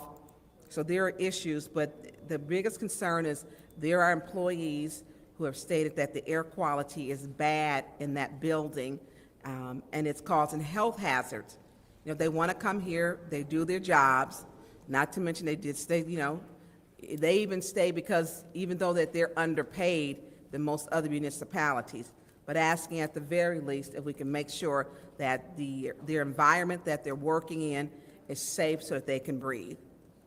So that is the purpose, is to make sure that our women and men who work for us, that at least we can do is make sure that their working environment is healthy and safe. I yield the floor. Thank you. Any other discussion in the first round? Madam Chair. Go ahead. I am going to support this because I am in agreement with the fact that, we know, this is an older building, much older building, and for all of the reasons that Councilwoman Burns has already stated, I think that the very least we can do is know the quality of the air, know what they're breathing in, and know if there is a concern that we need to take care of, and how, and move forward with addressing how we take care of that concern. Thank you. Any other discussion in the first round? Any other discussion in the first round? I'm going to take my time. I'm going to support this as well because it's important that our employees have a healthy environment in which to work. We don't want them breathing in dust and mold. so I'm going to support that. And now we're going to, is there any discussion in second? Any discussion in the second round? Hearing none, this is the vote to send resolution add-on 2 to council. As soon as our clerk gets back. Dr. Lewis. Yes. Ms. Johnson is not in. Ms. Priestley? Yes. Ms. Winfrey Carter? Yes. Ms. Burns? Yes. Ms. Mashat? Yes. Mr. Jarrett? Yes. The vote is 6 yes, 0 no. The vote is 6 yes, 0 no. That will be sent to council. That concludes our resolutions. Our first discussion order, discussion Madam Chair, item. motion to adjourn. There's a motion on the floor to adjourn. Is there support? Madam Chair, I'll Oh, we support got that the motion. cannabis update. Yeah, I did, so I rescind that. You have to take back your second. I take, Okay. So our first item of discussion is 250372, a discussion item as requested by Council President Lewis in order to receive an update from the administration regarding the city's cannabis marijuana taxing revenues. Thank you. Through you, Madam Chair, to Mr. Moore. Mr. Moore, before you leave. And Madam Chair, Yes. well, Mr. Moore, I do apologize. I did not clarify a time on either one of these discussions, so there is no time set for it. I just want to point that out. Yes, I caught that after agenda changes. Go ahead. So, Mr. Moore, question for you. So, how much money has the city received from marijuana? Since we started receiving the money, we received a little bit more than $1.9 million. That, we first received it in 2021.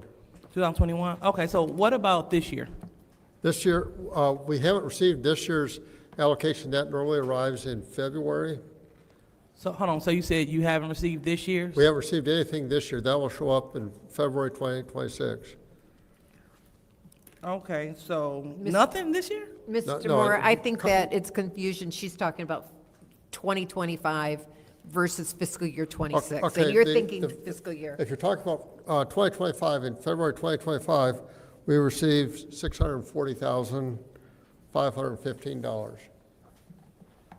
Okay. Okay, 640,000. All right.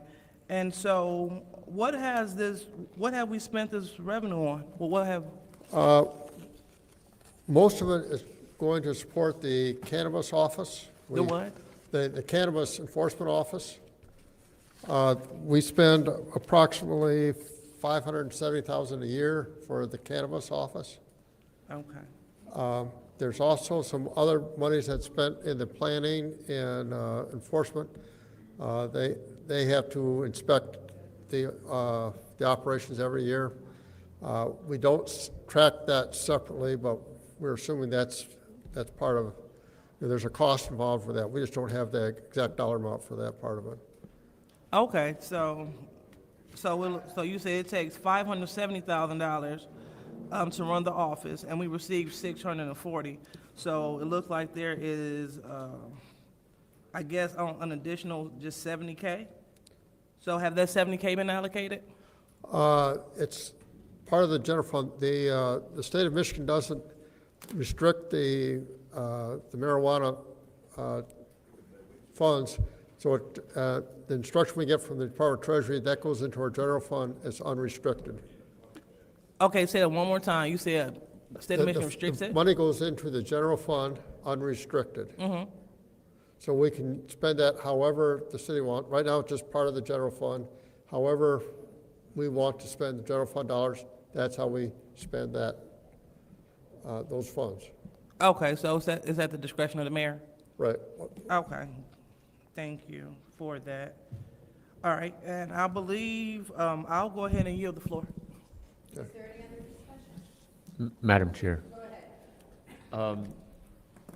Mr. Moore, can you help me understand, when you say $570,000 to run the office, what all is under the umbrella of running the office, would you say?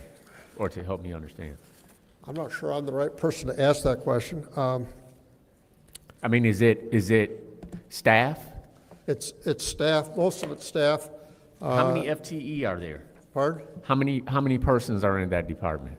I believe I believe, I'm going from memory, it's either 2 or 3 people. 3?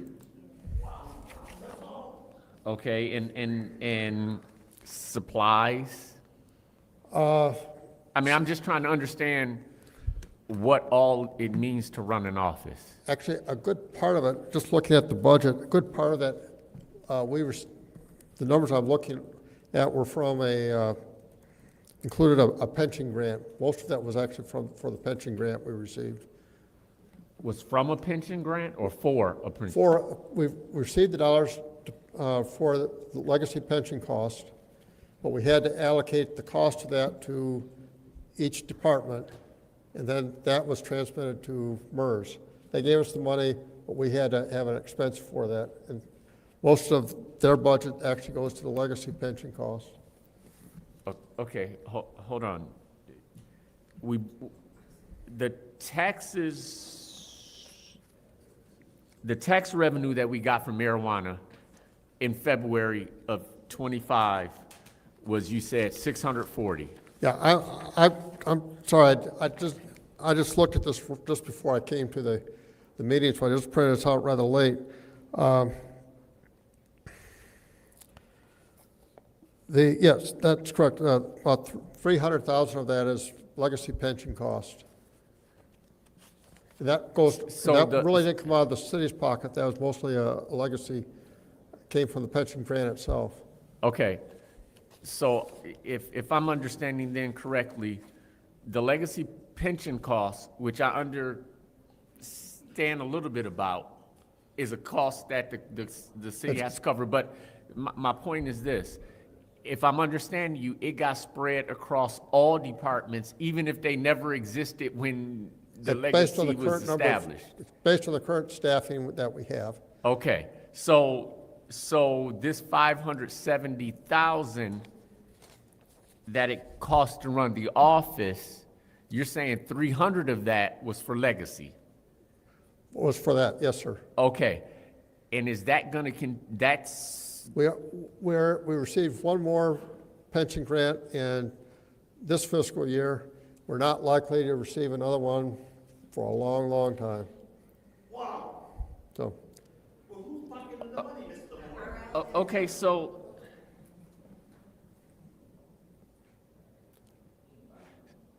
when you say a grant, so there was money put into that department to be taken back out? That's right. So was part of that 570 was the legacy grant, or was the 570 all for marijuana? The 570 was the cost. I'm sorry, not the 570. The 640 was all tax money. That's all the tax revenue. Okay. And the pension grant was something separate. So there was a pension grant that was given to the marijuana department also? Right, it was given to the city, and they were spread among all the different departments. It's very generous of the state. Because I thought I was following when you were having dialogue with Councilwoman in the second ward, where if I followed what she was deducing also, is there was a $70,000 net, but it really was more than a $70,000 net. If I'm understanding, because there was. That would be correct, yes. Okay, so I guess going back to what I was understanding her line of questioning being, what happened then, or how did we utilize, it wasn't $70,000, it might have been closer to 270 or 370. What have we done with that money? It's just part of the general fund. The state So if I'm hearing what you're saying, then it got taken out of the marijuana department and put back into the general fund. Right, we follow the guidance from the Department of Treasury, the Department of Treasury says these are unrestricted funds. I get that. So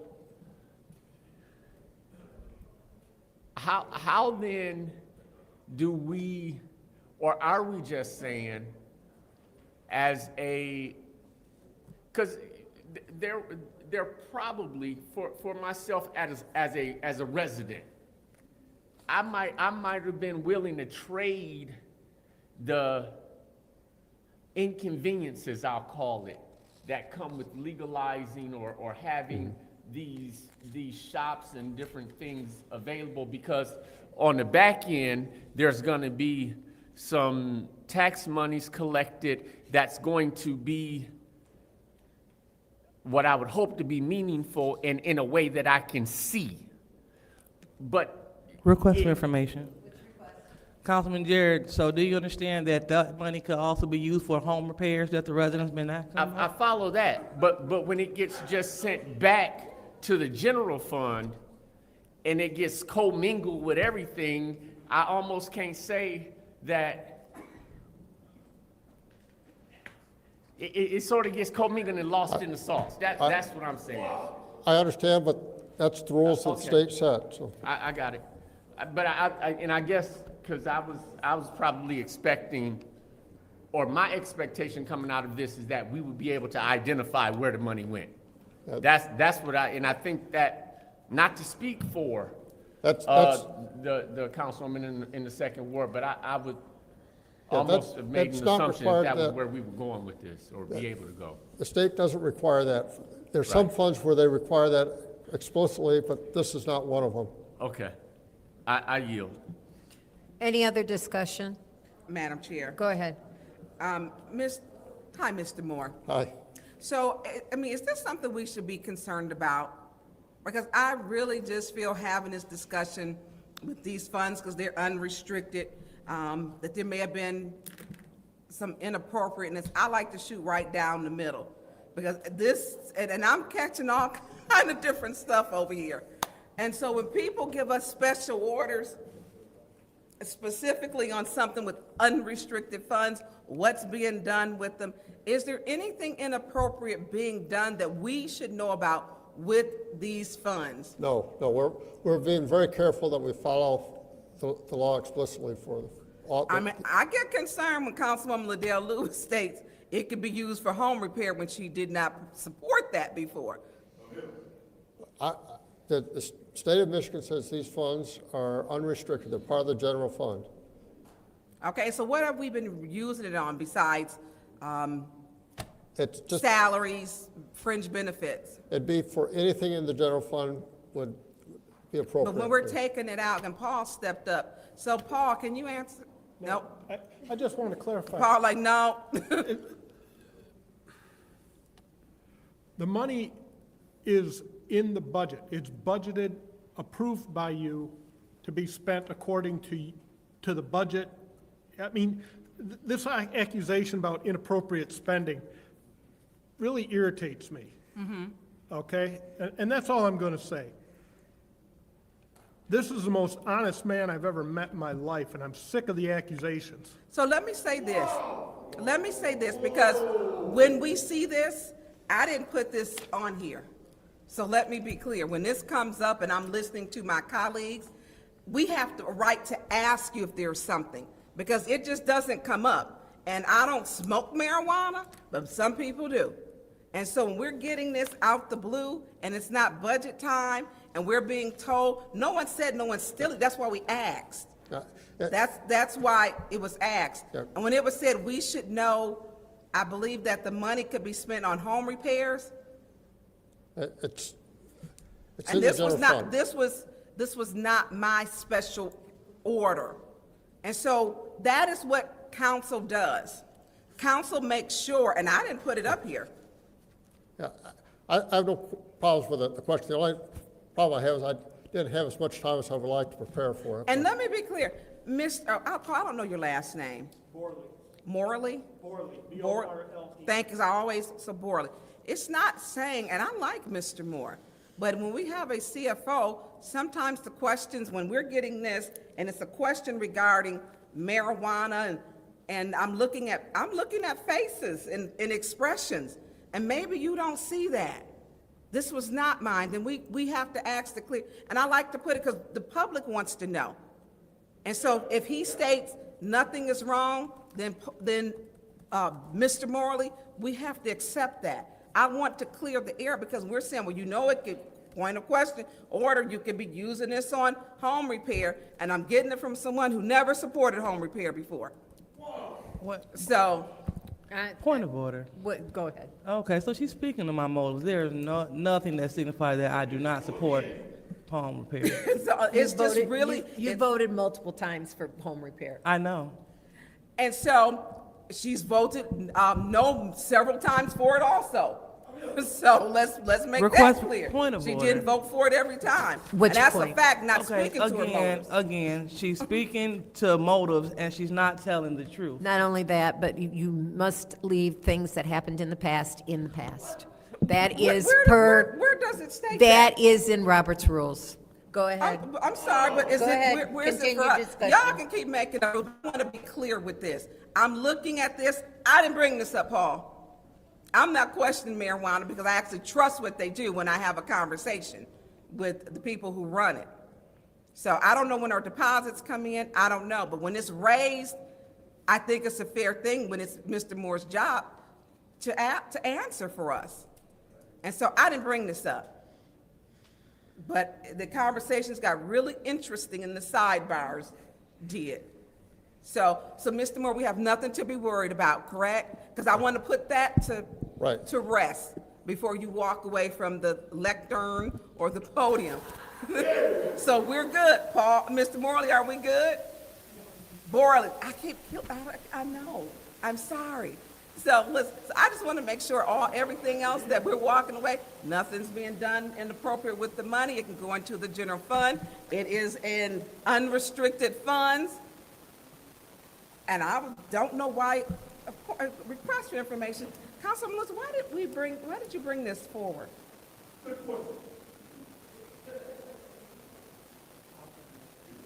Go ahead. Go ahead. Is she not answering? No. Okay, so she doesn't want to answer. Okay. I yield the floor. Thank you. Thank you. both Any of other you. discussion? Go ahead, Dr. Lewis. Thank you. And so I wanted to answer it during my time because I don't want to inappropriately take the floor. And so it was brought up because it is time for us to continue to do our jobs and be good stewards of the money. And so since we have a lot of time to do our jobs now, we're not stuck at a crazy impasse for no reason. It's time for us to dig deep and see what's happening. And so understanding how other municipalities are using marijuana money for innovative things. This is nothing against the marijuana office. This is about when the money is placed in the general fund, what are we doing with it? And it's so sad to see how I'm getting so much, energy for no reason when people say they support home repairs. If we identify funds that can be used for home repairs, then we can take this to the body, we can vote on it for the residents to have home repairs. But what we were talking about initially, when you were saying I didn't vote, I always vote in favor of home repair, but we had a certain amount allocated for it. We just can't grab money out of the air and throw it there. Just like with this, if we have an understanding that marijuana brings in $640,000, and then we continue to talk about how much money after that office is funded, how much money is placed in the general fund, that's extra money that can be used for the residents. Now, I do apologize that you don't like me enough to understand that this is for the residents. And so if this body, if they're interested in utilizing the marijuana funds for the residents, we can move forward. But just want to know how administration been using it, because we haven't been using it, haven't been going to the residents. Who have benefit from this money? And that is my question. So I do apologize, I'm not the person to ask, but I would like to know, and that's why I brought the special order to the floor, just so we can have a grasp on where this money is going, where it's landing. And so it's nothing about what your job, nothing about the office. It's about what are we doing, because this body, we get it confused a lot of the times. We handle budget and we handle ordinances. That is what we do. That is how we utilize our power. So asking about these funds and seeing how we can utilize these funds in the best interest of the residents, that's our job. Now, if you don't want to do it, that's fine. But this is why I put this special order here, so we can get an understanding. So thank you for telling me about the $640,000. Thank you for breaking down how the office costs $570,000 and how we have a surplus that's put into the general fund. Now it's at the pleasure of this body if they just want to move forward and not touch it, or if we can do something good with it. Because with this revenue money, I mean, we can have, I know that they voted down the ward spending. That's fine if they don't want to spend the money in their ward, that's fine. But we can utilize marijuana money to continue to supplement our ward spending going forward. No, I don't know what resident wouldn't want us to have some money so we can do things with neighborhood associations, so we can get rid of blight. I don't know. But if my colleagues don't want to do it, I'm one person, body of nine, that's fine. But I'm just trying to seek information. That's all I'm doing. No accusations, because I don't do that. If I could say something, Go ahead. Please. we're about ready to kick off our budget process. We're going to be, next month, providing the preliminary budget forecast. That'd be the best time for the city council to give us direction as to what they would like to see, because if we can do something at that stage, whereas if we don't hear about it until April or May, it's really hard to make changes. Thank you. Any other discussion on this topic before we, I'm gonna thank you, Mr. Moore, for bringing that information to us. It's always a question, how much money are we getting in marijuana tax? Because we're just curious. Yeah. And I know that it goes into the general fund. I think this is a good discussion. Yeah, and so I appreciate your time in looking into that information for us. And who knows what the following year will bring because of the increase in the tax. I don't know if people are going to go back underground or what into their purchases. We shall see what next year brings. Thank you very much. Yes, I did. They'll dig a hole. And I'll close out that special order. Yep, we have one more. The next discussion item is 250373. Mr. Moore, before you leave. Wait a minute, can I continue? Yeah, but he was leaving. Oh, okay. Oh, thank you. I didn't see that. I was reading. A discussion item is requested by Council President Lewis in order to discuss the body's priorities for the professional service monies in the City Council's general fund budget line item. Go ahead, Dr. Lewis, this was your discussion item. Thank you. So I was advised that the mayor was putting additional funding in this area, seeing that more council members are taking advantage of going to professional development trainings. Is that so? I do know we've had council people go to professional training, and I think that's a good thing. Okay. Madam Chair, Okay. Go ahead. Go ahead. I'm sorry, I just want to clarify, the professional services line item That means is not- for, it's not the same as the conference and training line item for council members. The professional services line item is what's utilized for the audit and for outside services to the council. The training is a different line item. The city clerk's correct. Yep. Okay. So as far as the training, you don't know anything about that? I do know that we had, I don't know, 3 or 4 council people go to, I believe it's the MML that they went. There's 5 of us who went. I think the costs looked all very reasonable. And I know in the MML, they probably got some excellent training, so. Okay, This because, discussion item is on professional services. You've got this as professional services. well, yeah, that's how it was written up, so it was written incorrectly. so So that's- I'm speaking specifically to training dollars. So that's what I'm speaking I to. didn't look into training dollars. I can get that information. I know that in the past, it's usually been allocated by so many dollars per council member. And so that council members can have about an equal number of dollars they can spend. Yeah, Mr. Moore, I'll go ahead and clarify this some more and bring it to you correctly, because I don't Okay. want you answering a random question, uninformed. So I appreciate it. Thank you so much, madam. You're welcome. Is there any other discussion on the professional services monies? I'm going to take some time on this because I need to know how much the audit is budgeted for this upcoming year, so that we know how much money we have. And I can't remember what resolution number it was that we approved the contract. So, did you find that, Madam Clerk? No, I did not. Okay. But in the line item for this year, there's $350,000 budgeted.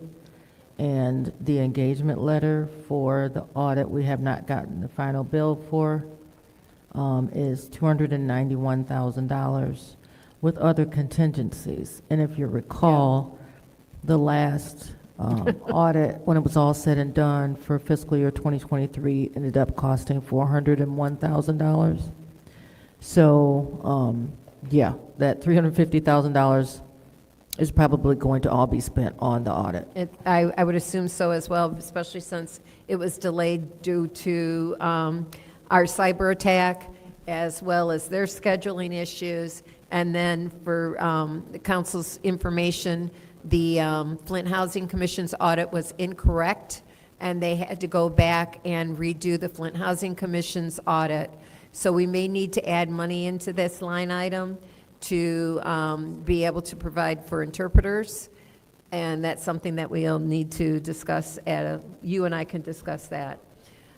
So if seeing there's no other discussion, I'm closing this discussion item out, and I'll entertain a motion to adjourn. It's a motion to adjourn by the councilwoman in the 6th Ward. Is there support?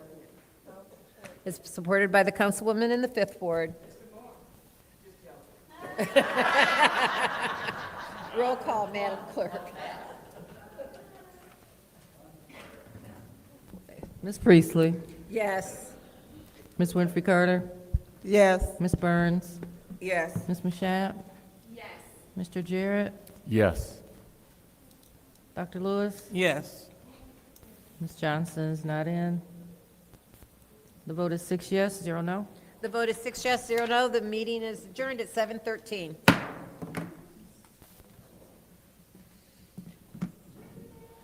Yes, ma'am. Oh, they got one more meeting to go. Yeah, they got one more. Liddell, Liddell knows she done. They about to send her back to Prince George County. And the mayor, she called herself testing him. She get to go back with the quick. This should probably be another hour or so. I think there's only one item and then the discussion item. And 2 discussion items. Okay, I'll wait. I'll wait. Man, Liddell is mad. They didn't give her that money. She just basically let them know they've been getting that weed money. And it's at the discretion of the mayor. Look at the mayor up there. He like, it's mines.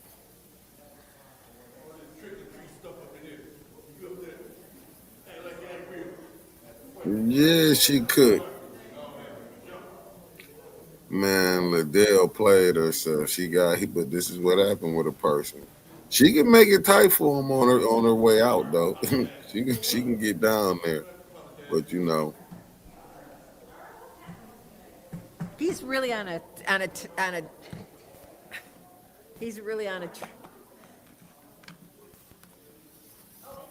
It ain't funny, but it's Liddell been playing. Hey, Liddell, if you watching, your days are done. They about to send you back to D.C. Well, get your money. If you was blowing that money and then putting nothing up, shame on you. Candace, she got the call from the mayor's office like we done with her. You know Liddell would have been at all the press conferences.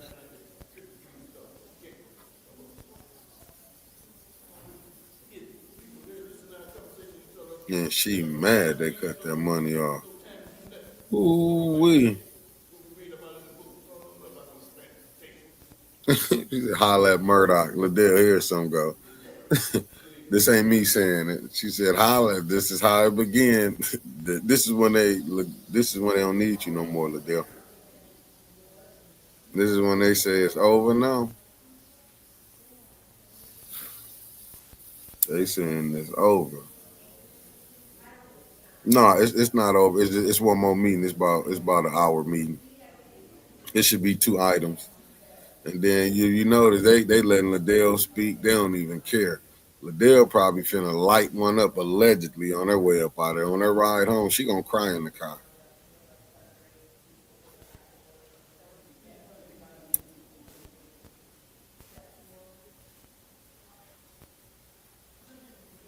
I think she gonna cry in the car.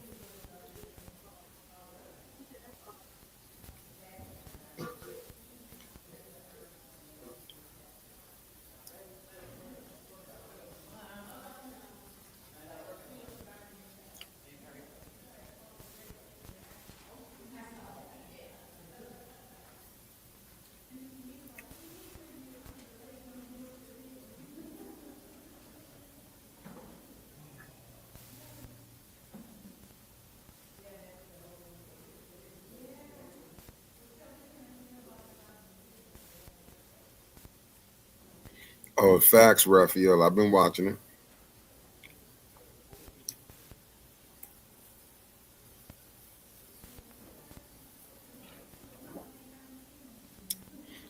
Yeah, look.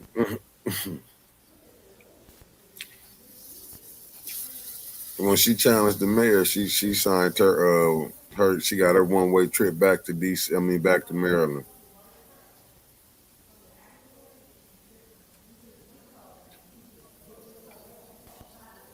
What's up, Abundant Faith? Thank you for tapping in. She finna get bored. Liddell is big mad.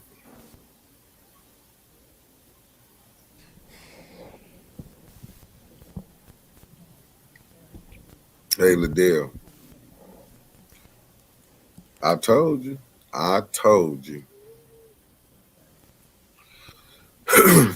You better find you another group of 5. Maybe you can get down there and subpoena him, cut his money off. He cut yours off.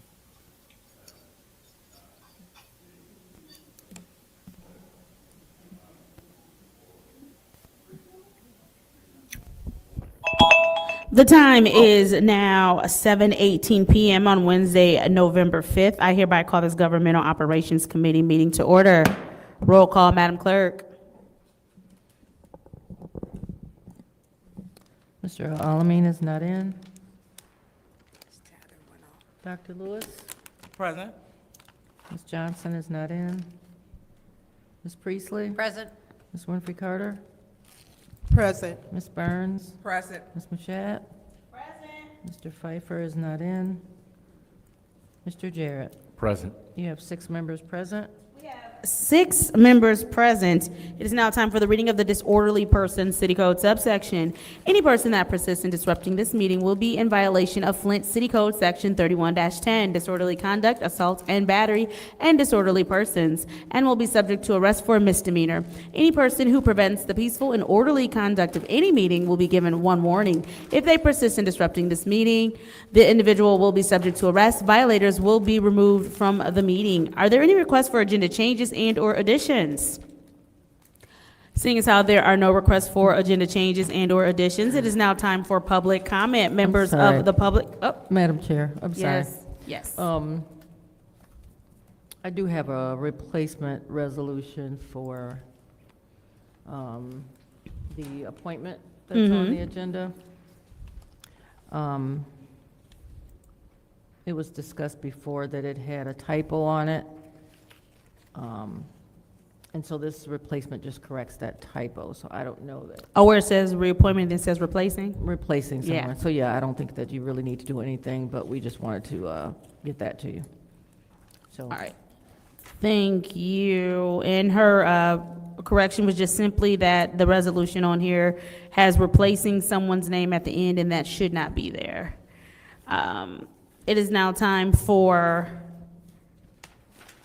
public comment. Members of the public who wish to address the city council or its committees must register before the meeting begins. A box was placed in the entrance to the council chambers for collection of registrations. No additional speakers or slips are accepted after the meeting begins. Members of the public shall have no more than 3 minutes per speaker during public comment, with only one speaking opportunity per speaker. First public speaker, Madam Clerk. And I'm only going to call the names of the people that are still in the room, so if I miss your name, please let me know. First speaker is Stanley Wood.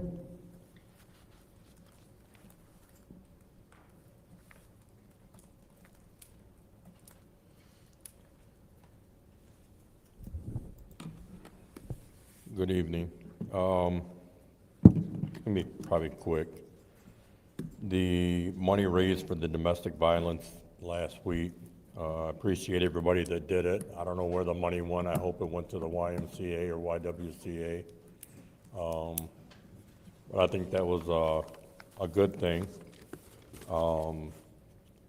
Councilwoman Lewis, I know you didn't do this intentionally, but it kind of sounded like you were selling a vote, even though I know that was not the intent. To say I would vote yes if everybody matched the money. I would just watch, you know, kind of things like that, so it doesn't give the wrong answer. We're asking, you know, about the weed money and where's the weed money at, and as Councilwoman Priestley said, you know, they've been asking that for a long time, you know, where's this money at, where's it going? Well, us citizens have been asking over and over, where's the ARPA money? How much is left of the ARPA money? I think a lot of us would really like to understand that. The Color of Law Coalition girls, I got to give it to them. That's they're doing something that touches my heart on the unhoused community. So I'd like to make a challenge to everybody sitting up there. After hearing them talk, I sent $50 to Taylor Sampson for the cause. I'd like to challenge each person, if they would, to help out on this endeavor. It's a great idea. They're putting their own money in it right now. And if anybody wants to help, I would say get with one of the girls, ladies, I'm sorry, don't mean girls. And I'm probably going to give more. That's just what I could afford tonight, but I'm going to try to give more. But I challenge everybody up there to consider doing that. Thank you. Thank you. Next public speaker, Madam Clerk. Next speaker is Sarah Houston.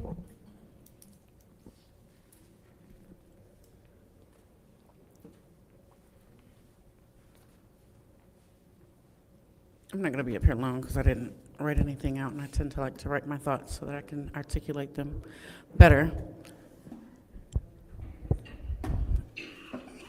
I like to write my thoughts down so that I can articulate them better, but I'm just sitting here and thinking that, you know, I did approach and I spoke some names, and I didn't hear anything into regards of accountability.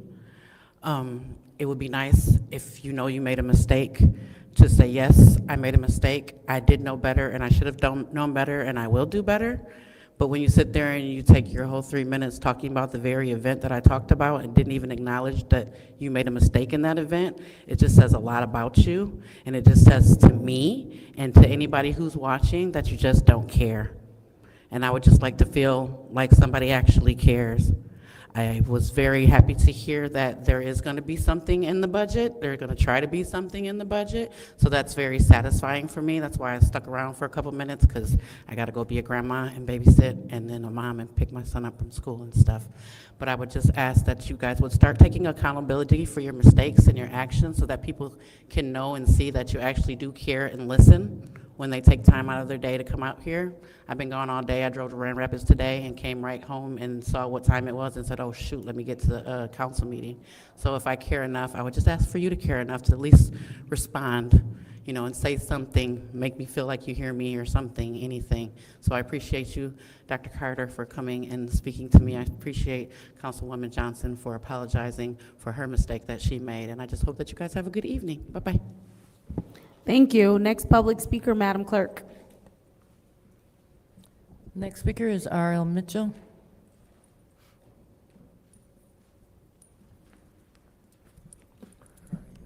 Hello, City Council. I'm R.L. Mitchell. Live in the 3rd Ward over there by the graveyard. Like I said last week, I was with my significant other, and I was with her today too. And last week, she asked me, "Do you want me to pay you for raking my leaves or go out to dinner?" I said, "The dinner," because I wanted the romance. I ain't been romancing the woman ever since had my wife. So, matter of fact, she got a husband too. And anyway, she said, she wanted to go out back. We got on Middle Road, then she saw IHOP. She said, "Wait a minute, you want to go to IHOP or Outback?" I said, "Girl, IHOP." But I went to IHOP, but the steak, she ordered steak dinner out. The steak dinner was frozen. I already told you that. But I went that Monday, the pancake was so good. I went Bob Evans, and Bob Evans cooked me some raw pancakes, and I said, the thing is, they said I messed up. I said, "You're not better than IHOP," but the day she came and got me again. It took me on Middle Road. It took me to dinner. It took me to the El Rancho, whatever the place you eat all you can eat. I'm glad she did that because somebody was in there and she started talking to my Mitchell. I want you to know they called me last night. They finna give me all my money for the first one being poisoned and Flint for the water. Again, what time she said that, a man walked up and he was Mr. Bishop. He married a woman, she's a bishop. And the time I said, she said the thing gonna be tomorrow. Everybody and you, the 5th Ward, talking about welcome you people ain't a one coming in. She got up the street on York Street, all blacktop, and Mr. Brown was trying to explain he got to have the equipment to finish the job. And Mr. Moore acted like he don't give you the right numbers for the money. But he said, I said, "This is Ward 1, the one that he couldn't think of the guy. They said, "No, I'm in 3rd Ward." I said, "See, they got everybody in thinking like this woman because that's May's neighborhood. They trying to get all them houses. The land bank done got them $55 million and act like they called him the shot, but Brown and said it. But he say, and then he said Mays. Then he started talking about May. He said he thought May was wrong, but he listened to May was educated for this stuff. But he wanted to make sure everybody listen to my voice right now in Flint. Come to the meeting tomorrow. People ain't telling you about because they calling people on the phone, giving them their water settlement, but they're gonna bring all them down here tomorrow. And City Hall at 5. She told me at 6 o'clock. Mitchell, she dropped me off a few minutes ago. That's manufacturing. It's what in the just out there. I got my hand almost cut off out there. Thank you. Next. Oh, you said that was the final public speaker, Madam Clerk? There's one more? Okay, next public speaker, Madam Clerk. Thank you. Stay tuned, America. You don't see how these trick-or-treat Thank you. people Next public speaker, Madam Clerk. over here, sport quick. The next speaker is Rich Jones.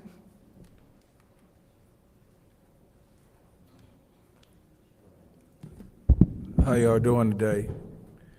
A while ago, y'all passed a resolution or something as far as getting that gun range over in the 3rd Ward. Because, and I like that idea because of more visible of police officers and more availability for police officers, and I was wondering how that would go. I've been missing from these council meetings, but I have been watching, and people have been asking me a lot of questions. I have spoke on the North Flint Foods Plaza, so I'm going to speak up here that way. Don't nobody say no back talking or nothing. First of all, if I was the members of the council people up here that do not want to vote for it, I would forfeit my membership, and then I would go ahead and get us the resident to vote. If I was on council as a council person myself, I would keep my membership, I would sponsor somebody, and I would vote for it. I would rather have people troll me, say negative stuff about me for trying to do something to help the people. Before y'all got on this council, hell, let's just keep it real. Before we was born, How many businesses was given a tax break, and when it came time for them to pay taxes, they left our city? It's been a whole lot of bad ideas that ran through our city. If this is a bad idea, at least it's our idea, as in the people. Think about how many black businesses that are not open now in our city. Stores that we grew up walking to, like Lucille's. We don't own nothing now. Give us a chance. I remember when the RS Kids came up, I was thinking like, how they get so much money, but they need $1 million from the city to get over the cross finish line. It was explained to me and I understand. And I feel that same concept should be used when it comes to funding the North Flint Food Plaza. Thank you. Thank you. The final speaker for this meeting is Tanya Jones.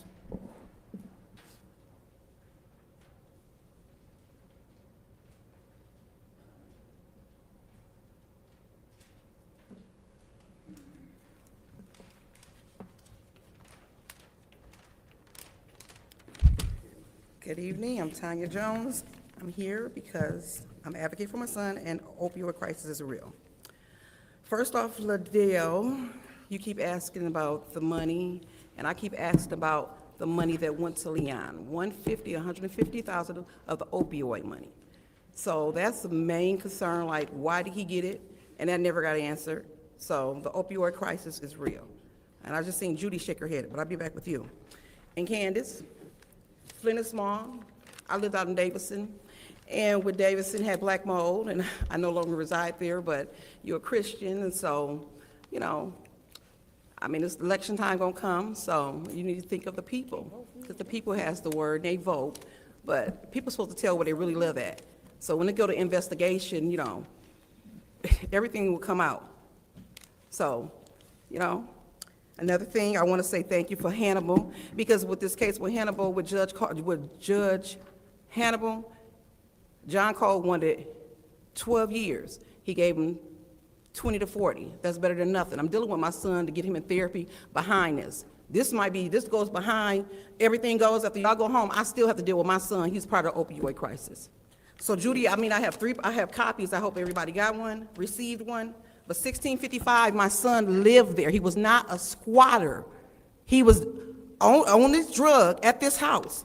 This house is condemned. I picked this paper up today. So this is in your ward. I'm here. I've been here. Every time I come, when I first came, you're like, oh, squatters, they're squatters. My son wasn't a squatter. They're charging him $800 a month. So these people are still at this house. Now, water's supposed to have been cut off since October 5th. So it's your ward, you telling me this long story about what you experienced. I'm telling you, these people are still there. I got my son removed from there, but these people are still there, so I must keep on speaking on it. So it's your ward. Would you go look at it? These people are still there. These are people get SSI. They take these checks. They go through family services. Family services placing them in these houses. My son didn't need to be placed there. I'm going to handle that. But they're here at 1655, and you don't care. But if I have to go to the news, guess what? These people need to be removed from this house at 1655. The water is off. It's listed as condemned. Have a good night. Thank you. You said that was the last public speaker? That's correct. All righty. Is there anyone who wishes, is now time for council response. Council members may respond once to all public speakers, only after all speakers have spoken. Any individual council member's response shall be limited to 2 minutes. Is there anyone who wishes to speak during council response? Madam Chair. Councilwoman in the 4th Ward. Ms. Jones, you don't know what I've been doing with this house or not. I actually have been following up on this. My question, and which I cannot find a person to find out why, is the state paying rent to somebody who owns this property that is condemned? I have followed up with our building department. It is not a licensed rental. Why is the state paying for people to be in that home? Like I said, this is not back and forth, but I'm telling you that I have been following up on this. And I have driven by that house. So it is a concern, and I'm glad, thank you for giving me the address a couple of months ago. I have been following up since I had the address. Thank you. Thank you. Is there anyone else who wishes to speak during council response? Madam Chair. Councilwoman in the Sixth Ward. Thank you. Ms. Houston, we only get 2 minutes, and it used to be you could respond to everybody, and they only give us 2 minutes, and they changed that. And it's hard if we have, because you do good work, and you're very passionate. But 2 minutes, by the time you have to kind of prioritize in 2 minutes, and whoever they will cut us off with the quickness. So I did see the video. I did see your comments where they did have an interpreter there. And I appreciate you educating us on that wasn't the correct type of interpreter. And hopefully they will do better. I believe we are supposed to have, I believe in April, and I have spoken with the clerk. Things in Flint move. But did you hear Candace answer for me? She said extremely slow. And I agree with you. If someone wants to come to a meeting, they shouldn't have to have call ahead. And I agree with that. We have not gotten or seen what type of technology and how they're doing it, because I believe the deadline is April of 2026. I understand you saying it's an urgency, and it really is now, because we have problems with food, with SNAP, and people are, when we're up here, people are calling and texting and emailing. How do we communicate to everybody? Because one thing, if you're living, you need food and water. And we should make sure everyone is able to communicate and hear what is happening in these council chambers. I will be following back up with the clerk to see where we're at with that, because it's in these chambers. With the mayor, we don't control that part at all. We can only, ask. And what I will do is when I find out, I will share that with you. I will do that. Thank you. Is there anyone else who wishes to speak during council response? Seeing as though there's no one else who wishes to speak during council response, I will take my time. I know that someone just kind of come up here and they kind of correlated some water issues in Davison and voting and all of that. I'm not sure what's going on in Davison. Not sure what issues they have. I don't know anything about any mold or anything. So I just want to make sure that as we are connecting dots and advocating, that we're not making it seem as though people are involved in things that they know nothing about. So I just want us to be very clear that I have no idea what's going on in Davison. I'm not connecting anything going on in Davison, not sure what's happening in Davison. No resident in Davison can vote for me, so I was trying to follow. I wasn't sure, so I'm not sure how to respond to whatever was happening with Davison. To Ms. Houston, I believe the very first time you came to council, everyone up here stated that they are in full support of having a sign language interpreter at our meetings. I know that there is something in the works. We are still waiting, just as you are. I do think that it is worth acknowledging the fact that sign language is indeed a language, and we are in the midst of a language barrier by not having an interpreter here. It was the same thing with the water crisis when it was at its height. When there were several language barriers we were failing to address, such as sign language, such as interpreters for people who we have a huge Latino population, and they found out, I think, even a year after it even went public. And so there are a lot of things that we need to correct as a city as far as language barriers, and we are working on them. I will now yield my time, and we can go into the consent agenda. What is the pleasure of the body? Madam Chair, Councilwoman in the Fourth Ward. separation. Oh, thanks. There's complete separation. Moving on to appointment 250364-T, which... Madam Chair, Can I finish? we didn't do an add-on, did we? This is just so I want to amend. No, we're not adding on. It was Which- just, she just wanted us to have the correct thing, because the only thing that was different was she just removed the All word right, I thought we replace it. had to amend it, so, okay. No. Alrighty, I may move to, So Resolution 250364-T, which is the reappointment to Hurley Board of Hospital Managers, Brian Nolan. What is the pleasure of the body? Madam Chair, I move to Councilwoman in the send to 4th Ward. council. There's been a motion to send to council. Is there support? I'll support it. Is there a discussion? Madam Chair. Councilwoman in the 5th Ward. Yes, Madam Chair. Do we have a resume for this appointment? Is it on the back? Yes. Reappointment. Do we have a resume for this reappointment? I know what I'm asking. Madam Chair, through you to. Madam Clerk. Through you to Clerk Davina.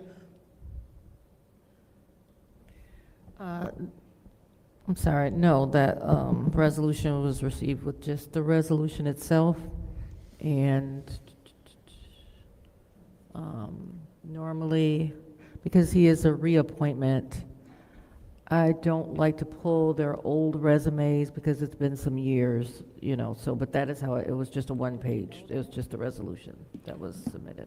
Well, and maybe you don't want to pull the old resume, their resume, because it's been some years, but, you can always call and ask for an updated resume. That would be up to the administration. if Okay, they well- submitted the resolution. Okay, well, I will not be supporting this resolution, this appointment tonight, until we get an updated resolution, an updated resume. And, they already know that we need the resume. I don't understand why they would continue to send appointments up without everything that the council needs. Thank you, Madam Chair. Thank you. Is there anyone else who wishes to speak in the first round of discussion? Seeing as how there's no one else who wishes to speak in the first round of discussion, is there anyone who would like to speak in the second round of discussion? Seeing as how there's no one who would like to speak in the second round of discussion, this is the roll call vote to send Resolution 250364-T to council. Roll call, Madam Clerk. Mr. Alamin is not in. Dr. Lewis? No. Ms. Johnson is not in. Ms. Priestley? Yes. Ms. Winfrey Carter? No. Ms. Burns?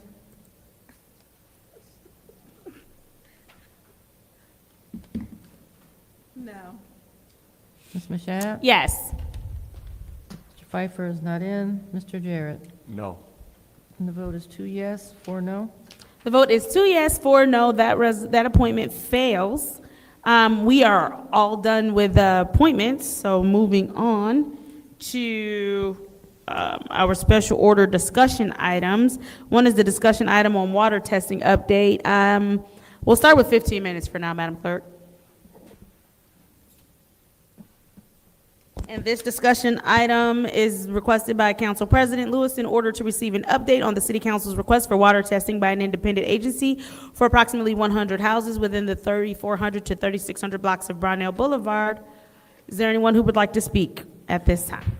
I'll go ahead and take. Councilwoman in the 2nd Ward. Thank you. So seeing that administration doesn't have anyone here to speak to this, we can't speak to one another about it. Just wanted to make sure that we get an update because we let it fall off the radar. They let it drag on for several years. So I want to make sure that I park it here. So every week when we have government ops, we can have a discussion and we can see where they are because it looks like we want to make sure that they stay on the ball because this is 2 years delayed, and especially since we have 100 homes that we're going to test. So I'm putting this here on this discussion item to be a permanent fixture until this testing takes place. So that's why it is on this discussion item. That's it. All right, is there anyone else who wishes to speak on this discussion item? Okay, I'll go ahead and take some time on this discussion item. Agree that it does need to be done, but I'm just wondering, was there any follow-up with the administration on what specifically council is requesting with getting this done. I know that at one point there were some questions from Councilwoman Priestley about where the money would come from. Clerk Donahue, has anyone from council sent you anything else to send to the administration? No, they have not. All right, so as of right now, the administration doesn't have a clear direction from council on what exactly we're looking for. No, other than what was discussed, no.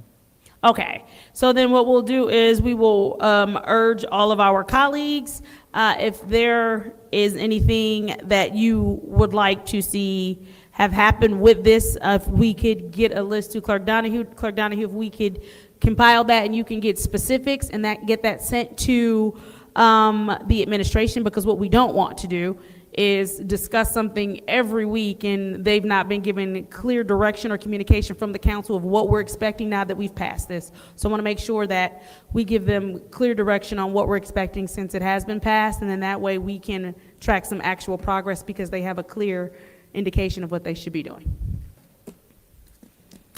All righty.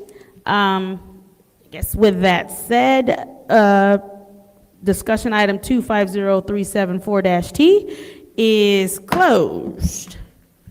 Moving on to discussion item, 250375-T, which is discussion item City of Flint Comprehensive Plan, a discussion item as requested by Council President Lewis in order to discuss the city's comprehensive plan, including a memorandum of understanding between the City of Flint, the City of Flint Planning Commission, and the Flint City Council. We'll start at 15 minutes for this one as well. Is there anyone who would like the floor for this discussion item?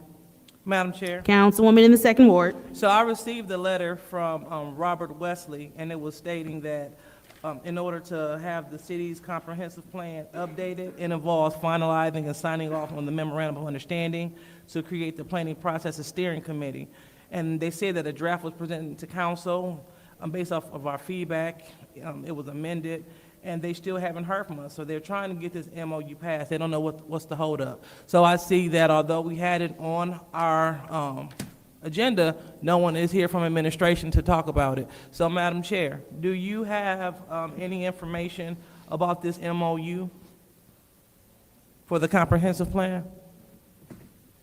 Thank you. I actually didn't even know that this discussion item was going to be on here. Otherwise, I could have been properly prepared with whatever may be needed. I think what we have to do here, Madam Clerk, same thing. I believe at one point, and correct me if I'm wrong, Madam Clerk, they might have already sent the MOU at one point. We discussed it maybe last year. I think it's been about a year, if I'm correct, Madam Clerk.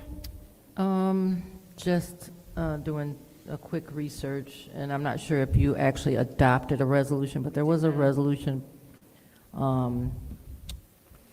presented for your consideration, I believe, back in January. And then that plan is also a part of the budget adoption process. So I believe, I'm just looking at the resolution, that memorandum of understanding was included in that resolution. So what I'll do is check tomorrow and see if we have the adopted version, and then forward it to everyone. But yeah, it was something from like January. Perfect. And then additionally, is it possible that we can get someone here so that next week when we have this discussion item, that they can also participate in the discussion item so that we can go ahead and get this taken care of? So on the 19th? Yes, our next committee meeting for governmental ops. Will do. All right, perfect. So I guess our resolution for this, I'm sorry, go ahead, Councilwoman Priestley. I just want to state that we do need to update our comprehensive plan because there's several things that the city is lacking that precludes us from getting like money from MEDC so that we can encourage investment in the city. And the comprehensive plan is definitely one piece of that as well as some others. But that is one that we really need to address, and I don't think that this was passed during our stalemate. So, Okay, so is your suggestion to, because I hear what you're saying about the timeliness and some things that are being held up. So does it need to stay in committee for another week, or should we make sure that this discussion item is on special affairs, that the clerk provides the resolution, and then we discuss it in special affairs with whomever needs to be present? That's fine. Okay. And that way, by having it in special affairs, we can ensure that employees will be present. Alrighty, thank you so much. So, Madam Clerk, I'm going to order a discussion item for special affairs. And if we could make sure that all of those pertinent to this particular item we can make sure that they are present and available. I'm also not sure, Madam Clerk, if there is a resolution or something that we need to go along with that. Yeah, I think it was something that you'd already adopted, so I'll just make sure you have copies of that. We'll make sure we have a copy of that, okay. Correct. And then after that, once we have a copy of that resolution, is there anything that needs to be put on the special affairs agenda as far as another resolution? Or since we've already adopted it, what actions will we need to take from there? I'm not sure. I guess I would have to, the letter from the planning commission to see what it is that they are expecting Okay. on their end. Okay, And we'll go Councilwoman from there. Priestley, do you know? I don't recall. I'm just gonna take the clerk's word for I think it was it. a stalemate, 4 and 4 and 4 and 4 and 4 and 4, and we did not. So what adopt. we'll do is, if there is something that we need to adopt, we'll put that on special affairs as well, because we'll have that discussion item, and so council will have an opportunity to discuss and then vote or ask questions as they need to ask and vote however they feel they need to vote from there. Okay, if you didn't, I will get with the administration to see if we can go with the one that they had presented before. Okay. Okay, Councilman in the Ninth Ward. So were we, I don't remember, and it just could be my faulty memory at this point. Were we presented the updated comprehensive plan in full? We were, and I think at the time you might not have been in agreement. I think you might have had further questions. I'm not quite sure. But what we can do is have Madam Clerk send all of that information to us so that we have an opportunity by Monday to kind of look over it and have any questions that we may have for any staff that are pertinent to the discussion. So also, if there is a plan provided, Madam Clerk, will you please make sure we have that as well? Thank you so much. Is there anything else on this discussion item? All right, so then our resolution to 250375-T is that I am ordering a discussion item for special affairs. In the meantime, our clerk will provide us with all information that was provided for us in the past. We'll have anyone that needs to be present for the discussion during special affairs, and we'll be able to move forward from there. With that said, I will go ahead and close out this discussion item as well. There's been a motion to adjourn by the councilwoman in the 4th Ward. Is there support? I'll support it. Been moved and properly supported. Roll call. Madam Clerk.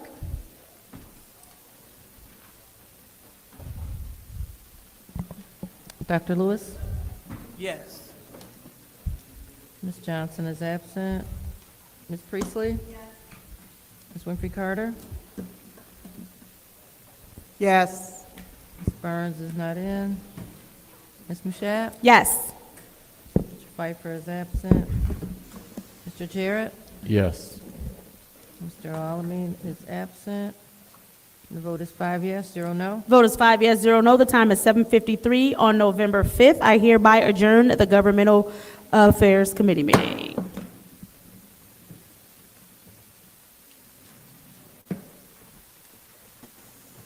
I think it's over, family, or is it another meeting? I'm not for sure. No, it's over. Because we definitely, I'll see y'all tomorrow evening. I don't know who watched it, but you know what I'm talking about. She's out of there, baby. She's getting on a rocket ship back to Prince George County, Maryland. But she better get her money. But she's out of here. But she can still make it tight, though. She can make it tight. But I will be seeing y'all tomorrow. I'm gonna hold it until they cut it off. Oh, they cut it off. We out. We our family. I see y'all tomorrow. Peace.